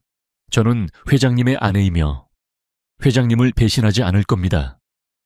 그러니 이 보석을 가지고 가세요. 그녀의 목소리는 차가웠고 그녀의 눈빛은 강민준을 향한 경멸감으로 가득했다. 강민준은 소은의 단호한 태도에 놀라움을 금치 못했다. 그는 그녀가 자신의 예상보다 훨씬 더 강하고 올곧은 여성이라는 것을 깨달았다. 그는 그녀가 진우에게 단순한 계약 아내가 아니라는 것을 직감했다. 그는 소은을 더욱 경계하기 시작했다. 진우는 소은의 이런 행동들을 조용히 지켜보았다. 그는 소은이 강민준의 유혹에 넘어가지 않고 자신을 지켰다는 사실에 깊은 인상을 받았다. 그는 그녀의 진심과 충성심에 감동했다. 그는 그녀에게서 단순한 계약관계를 넘어선 감정을 느끼기 시작했다. 그는 그녀를 사랑하기 시작했다. 그리고 그는 그녀에게 자신의 모든 것을 말해주고 싶다는 충동을 느꼈다. 그의 마음속에 있던 차가운 벽이 서서히 허물어지고 있었다. 한소은은 SJ그룹의 호화로운 저택에서 계약 아내로서의 삶을 이어갔다. 비록 겉으로는 평온해 보였지만 그녀의 내면은 끊임없이 요동치고 있었다. 그녀는 이진우 CEO의 차갑고 비밀스러운 태도에 익숙해졌지만 동시에 그에게서 느껴지는 알 수 없는 따뜻함과 배려에 혼란스러워했다. 그녀는 그가 왜 자신을 선택했는지, 그리고 그의 깊은 눈빛 속에 숨겨진 이야기가 무엇인지 궁금해지기 시작했다. 한편 강민준의 끊임없는 견제와 음모는 그녀의 일상을 더욱 위태롭게 만들었다. 강민준은 소은이 자신의 유혹에 넘어오지 않자 더욱 분노했다. 그는 소은이 이진우에게 단순한 계약 아내 이상의 존재가 될지도 모른다고 직감했다. 그는 소은을 이진우의 가장 큰 약점이라고 생각했고 그녀를 제거하여 진우를 무너뜨릴 계획을 세웠다. 그는 소은의 과거를 파헤치기 시작했고 그녀의 여동생 한지은의 존재를 알게 되었다. 민주는 지은의 병을 이용하여 소은을 협박하고 그녀를 자신의 꼭두각시로 만들려 했다. 어느 날 오후 소은은 지은의 병원비를 지불하기 위해 비밀리에 병원을 방문했다. 그녀는 지은의 병원비가 예상보다 훨씬 더 많이 나왔다는 사실에 절망했다. 그때 강민준이 그녀의 앞에 나타났다. 그는 소은의 모든 움직임을 감시하고 있었던 것이다. 한소은 씨, 오랜만이군. 여동생 병원비 때문에 골치 아픈가 보군. 강민준이 비웃듯이 말했다. 그의 눈빛은 소은을 향한 비웃음과 함께 섬뜩하게 빛났다. 내가 도와줄 수 있지. 물론 그냥 도와주지는 않아. 나에게 협조하면 여동생의 병원비는 물론 평생 먹고 살 걱정 없이 살게 해줄 수 있다. 소은은 강민준의 제안에 경악했다. 그녀는 그가 자신의 약점을 알고 있다는 사실에 두려움을 느꼈다. 그녀는 강민준의 제안을 거절하려 했지만 지은의 병원비가 그녀의 발목을 잡았다. 무슨 말씀을 하시는 거죠? 소은은 떨리는 목소리로 물었다. 강민준은 소은의 나약한 모습을 즐기듯이 미소 지었다. 간단해.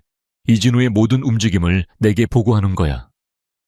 그가 누구를 만나고 어떤 사업을 추진하는지, 그리고 결정적인 순간에 이진우를 배신하면 된다. 그러면 모든 것이 해결될 거야. 소은은 강민준의 제안에 분노했다. 그녀는 이진우를 배신할 수 없었다. 비록 계약 결혼이었지만 진우는 그녀에게 따뜻함을 주었고 그녀는 그에게서 알 수 없는 안정감을 느끼고 있었다. 그녀는 그의 옆에서 자신도 모르게 그를 사랑하게 된 것이다. 그녀는 강민준의 제안을 단호하게 거절했다. 절대 안 됩니다. 저는 회장님을 배신하지 않을 겁니다. 그리고 제 여동생을 이용하지 마세요. 소은이 소리쳤다. 그녀의 눈빛은 강민준을 향한 분노로 불타올랐다. 강민준은 소은의 단호한 태도에 놀라움을 금치 못했다. 그는 그녀가 자신의 예상보다 훨씬 더 강하고 올곧은 여성이라는 것을 깨달았다. 그는 소은을 더욱 경계하기 시작했다. 그는 소은에게 마지막 경고를 날렸다. 후회하게 될 거야. 한소은, 너와 내 여동생의 미래가 어떻게 될지 두고 보라고. 강민준은 싸늘한 미소를 지으며 병원을 떠났다. 소은은 강민준의 경고에 두려움을 느꼈지만 동시에 이진우를 보호하고 싶은 마음이 더욱 커졌다. 그녀는 그에게 이 모든 사실을 말해주어야 할지 고민했지만 그의 계획에 방해가 될까봐 망설였다. 그녀는 혼자서 이 모든 것을 감당하려 했다. 한편 진우는 소은의 이상한 행동들을 눈치채기 시작했다. 그녀는 때때로 불안해 보이거나 혼자서 깊은 생각에 잠기는 모습을 보였다. 진우는 소은에게 무슨 일이 일어나고 있는지 궁금했다. 그는 그녀에게서 알 수 없는 슬픔을 읽었고 그녀를 보호하고 싶은 충동을 느꼈다. 그는 소은의 주변을 은밀하게 감시하기 시작했다. 진우는 김민준 비서에게 소은의 과거와 그녀의 가족에 대해 조사하라고 지시했다. 김민준 비서는 진우의 지시를 받아 소은의 모든 것을 낱낱이 파헤쳤다. 그는 소은의 여동생 지은이 심장병을 앓고 있으며 소은이 지은의 병원비를 마련하기 위해 고군분투하고 있다는 사실을 알게 되었다.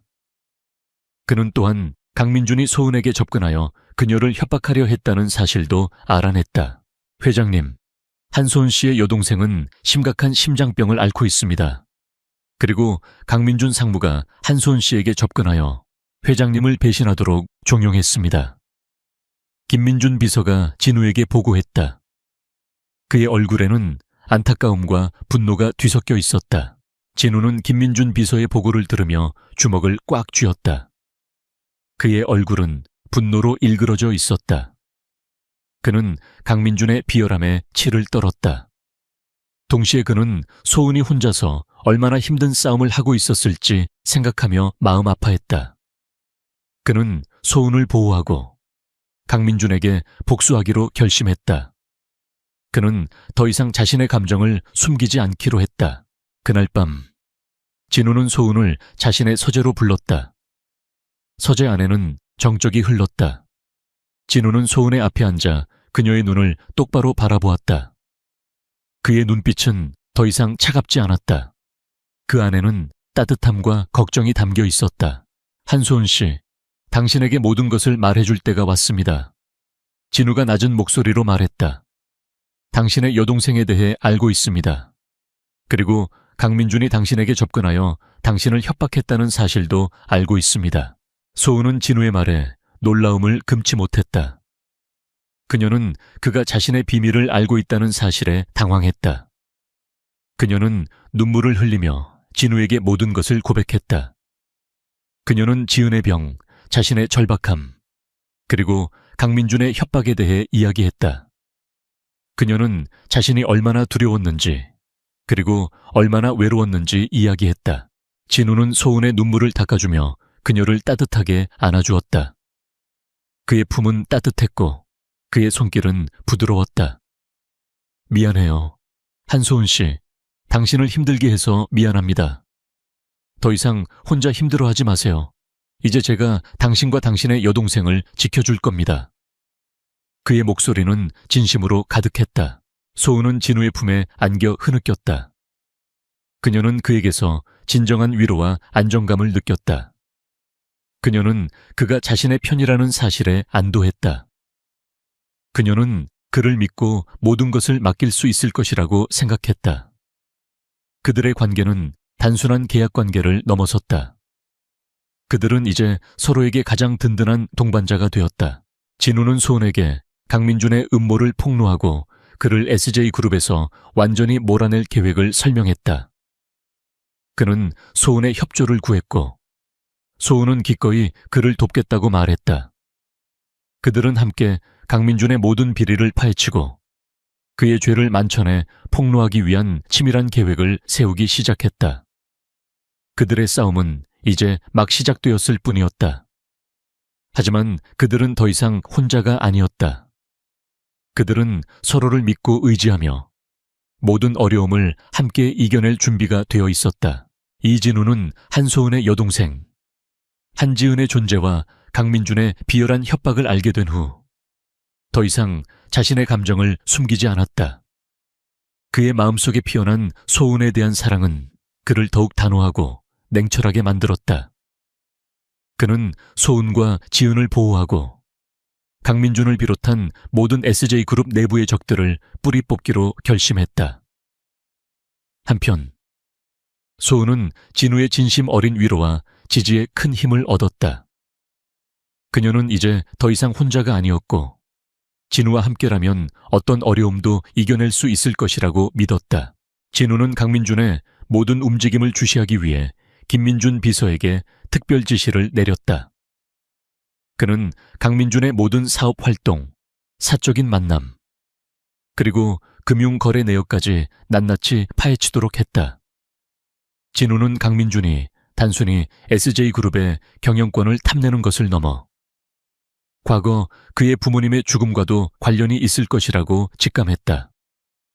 그는 진실을 밝히기 위해 강민준의 모든 비리를 역추적하기 시작했다. 김 비서, 강민준의 모든 자금 흐름을 추적해 특히 최근 몇 년간 그의 수상한 해외 거래 내역을 집중적으로 조사해봐. 진우가 김민준 비서에게 단호하게 말했다.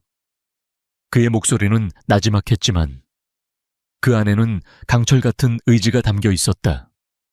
그리고 그의 과거 행적, 특히 내 부모님 사고 당시의 행적을 다시 한번 철저하게 조사해. 김민준 비서는 진우의 지시에 따라 즉시 움직였다. 그는 SJ그룹의 모든 정보망과 사설 탐정을 동원하여 강민준의 비리를 파헤쳤다. 얼마 지나지 않아 충격적인 사실이 드러났다.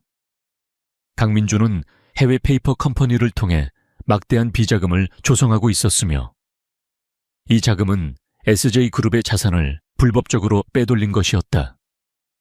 또한 그는 진우의 부모님 사망 사고 당시 사고 현장에 가장 먼저 도착했던 인물 중 한 명이었고 사고 관련 보고서를 조작한 흔적도 발견되었다. 회장님, 강민준 상무가 해외의 다수의 페이퍼 컴퍼니를 소유하고 있으며 이를 통해 SJ그룹의 자금을 횡령했습니다. 여기 관련 서류와 계좌 내역입니다. 김민준 비서가 진우에게 두꺼운 서류 뭉치를 건넸다. 그의 얼굴에는 분노가 역력했다. 그리고 회장님 부모님의 사고 현장 보고서, 원봉과 강민준 상무가 관련자들과 주고받은 통화 기록을 확보했습니다. 모든 증거가 강민준 상무를 지목하고 있습니다. 진우는 김민준 비서의 보고를 들으며 주먹을 꽉 쥐었다. 그의 얼굴은 분노와 슬픔으로 일그러져 있었다. 그는 강민준이 자신의 부모님을 죽음으로 몰아넣고 SJ그룹을 찬탈하려 했다는 사실에 치를 떨었다. 그의 눈빛은 강민준을 향한 복수심으로 불타올랐다. 한편 소은은 진우의 곁에서 그의 가장 든든한 조력자가 되어주었다. 그녀는 진우가 강민준의 비리를 파헤치는 것을 도왔고 그에게 필요한 정보를 수집하는 데 적극적으로 참여했다. 그녀는 자신의 뛰어난 기억력과 관찰력을 발휘하여 진우가 놓칠 수 있는 작은 단서들도 찾아냈다. 어느 날 저녁, 진우는 소은에게 강민준의 해외 자금 흐름도를 보여주었다. 복잡하게 얽힌 계좌와 법인 명의에 소은은 고개를 갸웃거렸다. 하지만 그녀는 문득 중요한 사실을 발견했다. 회장님, 이 계좌, 제 여동생 지은의 병원비 영수증에 적혀있던 병원 계좌와 비슷해요. 소은이 떨리는 목소리로 말했다. 그녀의 손가락은 자금 흐름도에 표시된 한 계좌를 가리키고 있었다. 병원비를 지불할 때 뭔가 이상하다고 생각했는데 설마 강민준 상무가 병원과도 연관이 되어 있나요? 진우는 소은의 말에 놀라움을 금치 못했다. 그는 소은이 제시한 계좌 정보를 즉시 김민준 비서에게 넘겼다. 김민준 비서는 병원 측과 강민준의 관계를 조사하기 시작했고 얼마 지나지 않아 충격적인 사실을 밝혀냈다. 강민준은 병원 이사장과 긴밀한 관계를 맺고 있었으며 지은의 병원비를 조작하여 소은을 압박하고 있었다. 또한 강민준은 병원을 통해 자신의 불법 자금을 세탁하고 있었다. 회장님, 한소은 씨의 여동생 병원 이사장과 강민준 상무가 친척 관계입니다. 병원 측에서 고의적으로 한지은 씨의 병원비를 부풀려 청구했으며 강민준 상무는 이를 이용하여 한소은 씨를 협박했습니다. 김민준 비서가 보고했다. 그의 얼굴에는 분노가 가득했다. 그리고 병원 자금을 이용해 강민준 상무의 비자금을 세탁한 정황도 포착했습니다. 진우는 강민준의 비열함에 치를 떨었다. 그는 강민준이 소은의 약점을 이용하여 그녀를 농락하고 심지어 그녀의 여동생의 생명까지 위협하려 했다는 사실에 분노했다. 그는 더 이상 강민준에게 자비를 베풀 생각이 없었다. 진우는 소은의 용기와 지혜에 감탄했다. 그녀는 그에게 단순한 계약 아내가 아니었다. 그녀는 그의 삶에 없어서는 안 될 존재이자 그의 가장 든든한 동반자였다. 그는 그녀에게 모든 진실을 털어놓은 후 그들의 관계가 더욱 깊어졌음을 느꼈다. 그들은 이제 서로에게 모든 것을 믿고 의지할 수 있는 진정한 부부가 되었다. 강민준은 자신의 비리가 드러날 위기에 처하자 초조해지기 시작했다. 그는 진우와 소은의 관계가 심상치 않다는 것을 직감했다. 그는 소은이 진우에게 모든 것을 말했을 것이라고 짐작했지만 증거가 없었기에 함부로 움직일 수 없었다. 그는 자신의 비리를 숨기고 진우를 몰아내기 위해 마지막 계략을 꾸몄다. 그는 SJ그룹의 주주총회를 소집하여 진우를 해임하고 자신이 총수 자리에 오르려 했다. 이진우는 SJ그룹을 이끌 자격이 없습니다. 그는 비전문적이며 그의 경영 방식은 그룹을 위기로 몰아넣고 있습니다. 저는 이사회의 지지를 받아 그를 해임하고 제가 새로운 총수가 될 것입니다. 강민준은 언론 앞에서 진우를 비난하며 자신의 야망을 드러냈다. 소은은 강민준의 도발에 분노했지만 진우는 침착함을 잃지 않았다. 그는 강민준의 계략을 예측하고 있었다. 그는 소은의 손을 잡고 그녀를 안심시켰다. 두려워하지 마세요. 소은 씨, 강민준은 자신의 무덤을 스스로 파는 겁니다. 우리가 그에게 모든 죄에 대한 대가를 치르게 할 것입니다. 진우의 목소리는 단호했지만 그의 눈빛은 소은을 향한 사랑으로 가득했다. 진우는 주주총회 날 강민준의 모든 비리를 폭로할 준비를 마쳤다. 그는 김민준 비서와 함께 모든 증거를 정리하고 주주총회에서 발표할 자료를 준비했다. 소은은 진우의 곁에서 그를 도왔고 그의 긴장감을 풀어주었다. 그녀는 그에게 힘이 되어 주었고 그를 믿고 응원했다. 주주총회 날 아침 진우는 소은의 손을 잡고 SJ그룹 본사로 향했다. 그들의 얼굴에는 결연한 의지가 서려 있었다. 그들은 이제 더 이상 과거의 그림자에 갇혀 살지 않았다. 그들은 함께 미래를 향해 나아갈 준비가 되어 있었다. 강민준과의 마지막 대결이 임박했다. 주주총회 날 아침 이진우와 한소은은 SJ그룹 본사로 향하는 차 안에서 마지막 준비를 하고 있었다. 차 안에는 팽팽한 긴장감이 흘렀지만 그들의 손은 서로를 꽉 잡고 있었다. 진우의 눈빛은 강민준과의 마지막 대결을 앞두고 더욱 날카롭게 빛났고 소은의 얼굴에는 불안감 대신 굳건한 결의가 서려 있었다. 그녀는 진우의 곁에서 그를 지지하고 그의 복수가 성공할 수 있도록 모든 것을 걸 준비가 되어 있었다. 강민준은 이미 주주총회장에 도착하여 자신의 세력을 규합하고 있었다. 그는 주주들에게 진우가 SJ그룹을 위기로 몰아넣고 있으며 자신이 새로운 총수가 되어 그룹을 구할 것이라고 설득했다. 그의 목소리에는 자신감이 넘쳤지만 그의 눈빛은 불안하게 흔들리고 있었다. 그는 진우가 어떤 방역을 할지 알 수 없었기에 최대한 빠르게 주주들의 지지를 얻어내려 했다. 그의 신복들은 주주총회장 곳곳에 배치되어 진우의 움직임을 감시하고 있었다. 회장님, 준비는 끝났습니다. 강민준 상무는 이미 주주들을 선동하고 있습니다. 김민준 비서가 진우에게 보고했다. 그의 얼굴에는 결의가 가득했다. 우리는 강민준 상무의 모든 비리를 폭로할 준비가 되어 있습니다. 진우는 김민준 비서의 보고를 들으며 고개를 끄덕였다. 좋아. 이제 강민준이 저지른 모든 죄를 만천에 드러낼 때가 왔다. 그의 목소리는 차분했지만 그 안에는 강철 같은 의지가 담겨 있었다. 주주총회는 정각에 시작되었다. 강태호와 마찬가지로 강민준 역시 주주총회 의장석에 앉아 있었다.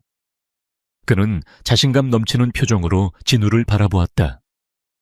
진우는 소은의 옆에 앉아 침착하게 강민준의 연설을 듣고 있었다. 소은은 진우의 손을 꽉 잡고 그에게 힘을 실어주었다. 강민준은 마이크를 잡고 진우를 비난하는 연설을 시작했다. 그는 진우의 경영 능력을 비판하고 그가 그룹의 이익보다는 개인적인 감정에 치우쳐 경영을 하고 있다고 주장했다. 그의 연설은 교묘하게 사실을 왜곡하고 거짓 정보를 흘려 진우의 이미지를 실추시키려 했다. 존경하는 주주 여러분, 저는 오늘 이 자리에서 SJ그룹의 미래를 위해 중대한 결정을 내려야 한다고 생각합니다.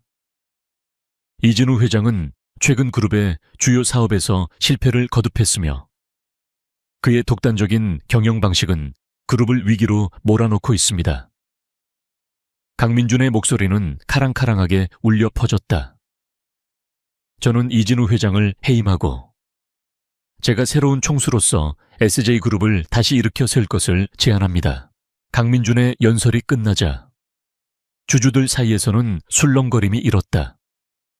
일부 주주들은 강민준의 주장에 동조하는 듯 고개를 끄덕였고 다른 주주들은 불안한 표정으로 진우를 바라보았다. 강민준은 주주들의 반응에 만족스러운 듯 미소 지었다. 그는 자신이 승리할 것이라고 확신했다. 그때 진우는 자리에서 일어섰다. 그의 얼굴에는 더 이상 침착함만이 아닌 단호한 결의가 엿보였다. 그는 마이크를 잡고 강민준을 향해 똑바로 응시했다. 강민준 상무, 당신의 연설은 잘 들었습니다. 이제 제가 말씀드릴 차례군요. 그의 목소리는 나지막했지만 그 안에는 거부할 수 없는 힘이 담겨 있었다. 진우는 스크린에 강민준의 비리 증거들을 띄웠다. 해외 페이퍼 컴퍼니를 통한 자금 횡령 내역, 불법 계약서, 그리고 한지은의 병원비 조작 관련 증거들이 낱낱이 공개되었다. 회의실 안은 순식간에 정적에 휩싸였다. 주주들은 스크린에 비친 충격적인 증거들을 보고 경악했다. 강민준 상무는 지난 몇 년간 SJ그룹의 자산을 불법적으로 빼돌려 막대한 비자금을 조성했습니다. 여기 그 증거들이 있습니다. 진우의 목소리는 단호하고 명확했다. 또한 그는 제 부모님의 사망 사고와 관련하여 중요한 증거를 조작했으며 심지어는 제 아내 한소은 씨의 여동생의 병원비를 조작하여 제 아내를 협박했습니다. 진우의 폭로에 주주들은 술렁거렸다. 강민준의 얼굴은 핏기 없이 창백해졌고 그의 몸은 심하게 떨렸다. 그는 믿을 수 없다는 듯 스크린과 진우를 번갈아 바라보았다. 그는 자신이 저지른 모든 죄가 낱낱이 드러났다는 사실에 공포에 질렸다. 이럴 리가 없어. 전부 거짓말이야, 이진우. 네가 꾸민 짓이지. 강민준이 소리쳤다. 그의 목소리는 절규에 가까웠다. 그는 자리에서 뛰쳐나가려 했지만 진우가 미리 준비해둔 보안 요원들이 그를 제압했다. 그때 소은은 자리에서 일어섰다. 그녀는 마이크를 잡고 떨리는 목소리로 말했다. 강민준 상무님, 당신은 저의 여동생의 생명을 담보로 저를 협박했습니다. 당신의 탐욕과 잔인함은 용서받을 수 없습니다. 그녀의 목소리는 작았지만 그 안에는 강민준을 향한 분노와 함께 진실을 밝히려는 강한 의지가 담겨 있었다. 소은의 용기 있는 증언에 주주들은 다시 한번 충격을 받았다. 그들은 강민준의 추악한 본성과 진우 부부의 비극적인 사연에 경악했다. 주주들은 더 이상 강민준을 지지할 수 없었다. 그들은 일제히 진우의 편에 섰다. 경찰이 주주총회장으로 들어섰고 강민준은 현장에서 체포되었다. 그는 자신의 죄에 대한 대가를 치르게 될 것이었다. 주주총회는 진우의 승리로 끝났다. 진우는 주주들에게 고개를 숙여 인사했다. 존경하는 주주 여러분, 오늘부로 SJ그룹은 새로운 시작을 맞이할 것입니다. 저는 SJ그룹을 투명하고 윤리적인 기업으로 이끌어 나갈 것을 약속드립니다. 진우의 연설에 주주들은 뜨거운 박수를 보냈다. 그들은 진우가 진정한 리더로 거듭났음을 인정했다. 소은은 진우의 옆에서 조용히 미소 지었다. 그녀는 그가 자신의 가면을 벗고 진정한 모습을 드러내는 것을 보며 자랑스러움을 느꼈다. 그들의 사랑은 위기와 역경 속에서 더욱 단단해졌고, 이제 그들은 누구도 넘볼 수 없는 진정한 동반자가 되었다. 그들은 함께 SJ그룹의 새로운 역사를 써내려갈 것이었다. 그들의 이야기는 단순한 재벌가의 스캔들이 아니라 진정한 사랑과 정의가 승리하는 교훈으로 남을 것이었다. 강민준이 구속된 후 SJ그룹은 폭풍이 지나간 듯 고요해졌다. 주주총회에서 드러난 그의 추악한 비리들은 언론을 통해 대대적으로 보도되었고 사회 전반에 큰 충격을 주었다. 이진우는 혼란스러운 상황 속에서도 침착하게 그룹을 안정시키고 강민준의 잔존 세력을 숙청하며 자신의 입지를 더욱 공고히 했다. 한소은은 진우의 곁에서 그의 가장 든든한 지원군이 되어주었다. 그녀는 이제 더 이상 숨지 않고 진우의 아내로서 당당히 그의 곁을 지켰다. 진우는 강민준의 비리가 남긴 잔해를 수습하는데 총력을 기울였다. 그는 강민준이 불법적으로 빼돌린 자금들을 회수하기 위해 법률팀을 동원했고, 그의 비리로 인해 피해를 입은 협력사들과 직원들에게 사과하고 보상하는 데 주력했다. 또한 그는 강민준이 조작했던 서류들과 보고서들을 모두 폐기하고 그룹 내부의 투명성을 강화하기 위한 새로운 감사 시스템을 도입했다. 그의 모든 조치는 빠르고 단호했으며 SJ그룹의 신뢰도를 빠르게 회복시키는 데 기여했다. 우리는 과거의 잘못을 철저히 반성하고 새로운 SJ그룹으로 거듭날 것입니다. 진우는 그룹 내부 회의에서 모든 임직원들에게 선언했다. 그의 목소리에는 단호함과 함께 그룹의 미래에 대한 확고한 비전이 담겨 있었다. 앞으로는 어떤 불법적인 행위도 용납하지 않을 것이며 모든 의사결정은 투명하고 윤리적인 원칙에 따라 이루어질 것입니다. 그는 또한 강민준이 병원을 통해 자신의 비자금을 세탁하고 지은의 병원비를 조작하여 소은을 협박했던 사건을 낱낱이 파헤쳤다. 병원 이사장은 강민준과의 공모 사실이 드러나 구속되었고 병원은 대대적인 감사에 들어갔다. 진우는 지은의 병원비를 전액 지원하고 그녀가 최고 수준의 의료 서비스를 받을 수 있도록 조치했다.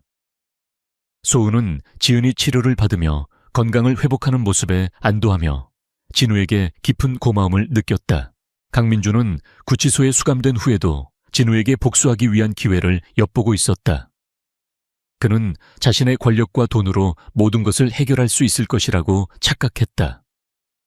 그는 자신의 변호사를 통해 언론에 진우와 소은에 대한 허위 사실을 유포하고 그들을 비방하는 여론을 조성하려 했다.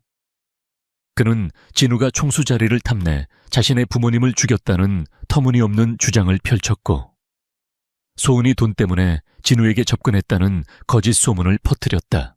언론은 강민준 측에서 흘러나오는 자극적인 기사들을 경쟁적으로 보도했다. 한때 진우와 소은을 향했던 대중의 지지는 흔들리기 시작했고 그들을 향한 의심의 눈초리가 늘어났다. 소은은 자신과 진우를 비방하는 기사들을 보며 상처받았지만 진우는 침착함을 잃지 않았다. 그는 강민준의 마지막 바라김을 직감했다. 소은 씨, 두려워하지 마세요. 강민준은 더 이상 우리를 해칠 수 없습니다. 그의 거짓말은 결국 진실 앞에서 무너질 것입니다. 진우가 소은의 손을 잡고 그녀를 안심시켰다. 그의 눈빛에는 변함없는 믿음과 사랑이 담겨 있었다. 진우는 강민준의 음모에 맞서기 위해 공개적인 기자회견을 열기로 결정했다. 그는 기자회견을 통해 강민준의 모든 거짓말을 반박하고 진실을 밝히기로 했다.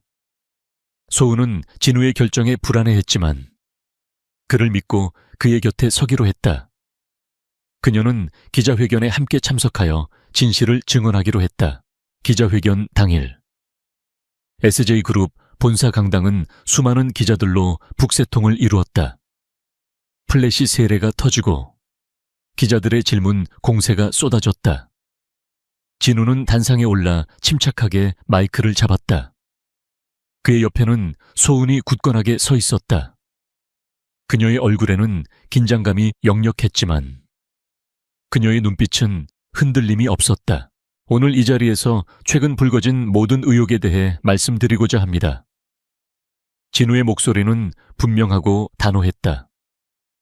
그는 강민준이 주장했던 모든 거짓들을 하나하나 반박하며 그 증거들을 스크린에 띄웠다. 그는 강민준의 자금 횡령 내역, 불법 계약서, 그리고 부모님 사망 사고와 관련된 조작된 증거들을 낱낱이 공개했다. 강민준은 자신의 탐욕을 채우기 위해 저의 부모님을 죽음으로 몰아넣고 SJ그룹을 찬탈하려 했습니다. 그리고 제 아내 한소은 씨를 협박하고 그녀의 여동생의 생명까지 위협하려 했습니다. 진우의 목소리는 분노로 떨렸지만 그의 눈빛은 진실을 향한 확고한 의지를 보여주었다. 여기 모든 증거들이 있습니다. 그의 거짓말은 더 이상 통하지 않을 것입니다. 진우의 폭로에 기자들은 경악했다. 그들은 강민준의 추악한 본성과 그의 비열한 음모에 치를 떨었다. 플래시 세례는 더욱 거세졌고 기자들의 질문은 진우에게 집중되었다. 그때 소은은 마이크를 잡았다. 그녀의 목소리는 떨렸지만 그 안에는 강한 결의가 담겨 있었다. 저는 이진우 회장님의 아내 한소은입니다. 강민준 씨는 저의 여동생의 병을 이용하여 저를 협박했습니다. 저는 그가 시키는 대로 이진우 회장님을 배신해야만 했습니다. 하지만 저는 회장님을 믿고 그의 곁에서 진실을 밝히기로 결심했습니다. 소은은 자신의 여동생 지은의 병에 대해 이야기했고 강민준이 어떻게 자신의 약점을 이용했는지 자세히 설명했다. 그녀는 진우가 어떻게 자신을 보호하고 지은을 치료해 주었는지 이야기하며 그에 대한 깊은 사랑과 신뢰를 표현했다. 그녀의 진심 어린 증언에 기자들은 숙연해졌다. 그들은 그녀의 용기와 진실에 감동했다. 기자회견은 진우와 소은의 진실이 승리하는 것으로 마무리되었다. 언론은 강민준의 거짓말을 맹비난했고 진우와 소은을 향한 대중의 지지는 더욱 뜨거워졌다. 강민준은 언론의 문매를 맞고 여론의 지탄을 받으며 더 이상 빠져나갈 수 없는 상황에 처했다. 그는 결국 자신의 죄에 대한 모든 대가를 치르게 될 것이었다. 며칠 후 법원은 강민준에게 SJ그룹 자금 횡령, 증거 조작, 살인교사 미수 등의 혐의로 중형을 선고했다. 그는 모든 직위에서 해임되었고 그의 모든 재산은 압류되었다. 강민준은 교도소로 이감되었고 그의 추악한 야망은 그렇게 막을 내렸다. 진우는 강민준을 완전히 몰아낸 후 SJ그룹의 총수로서 그룹을 더욱 강력하게 이끌어 나갔다.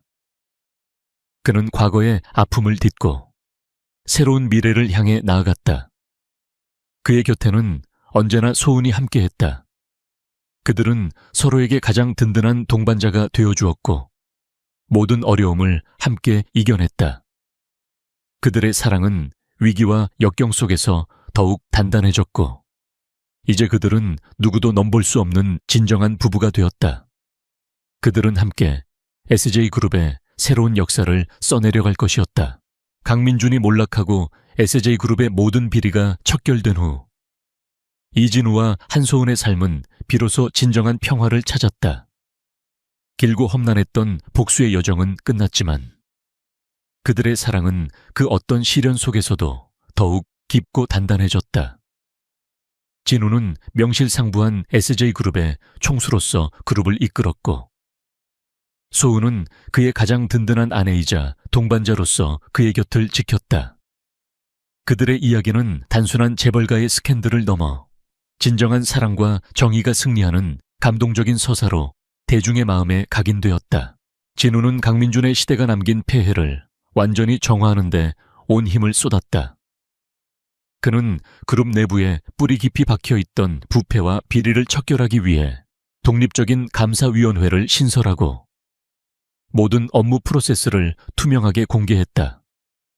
또한 그는 강민준의 지시를 따랐던 부서장들과 임원들에게는 엄중한 책임을 물었지만 동시에 그들에게 다시 한번 기회를 주어 진정한 변화를 독려했다.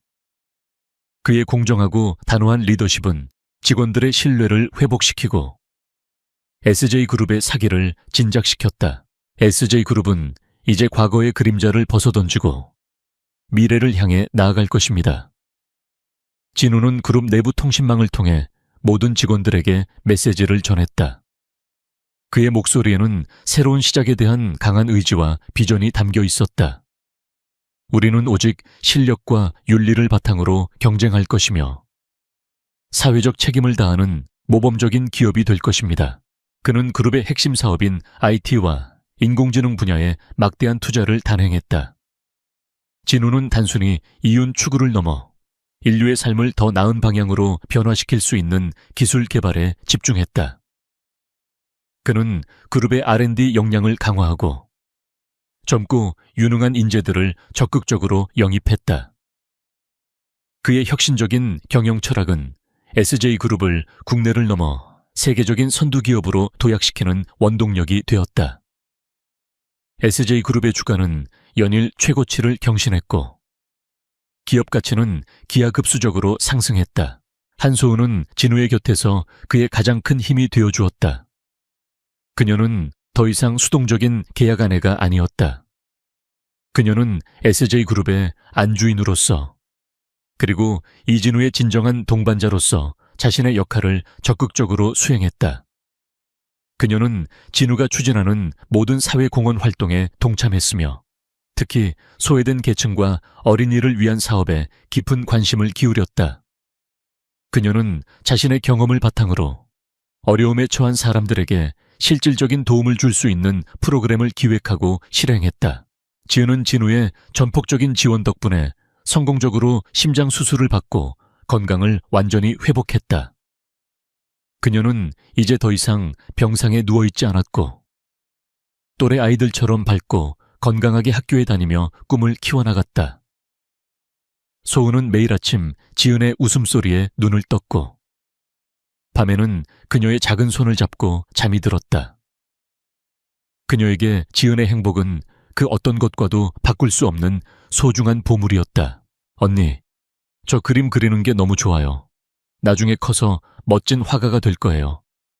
지은이 수줍게 자신이 그린 그림을 소은에게 보여주었다. 그림 속에는 행복하게 웃고 있는 가족의 모습이 담겨 있었다.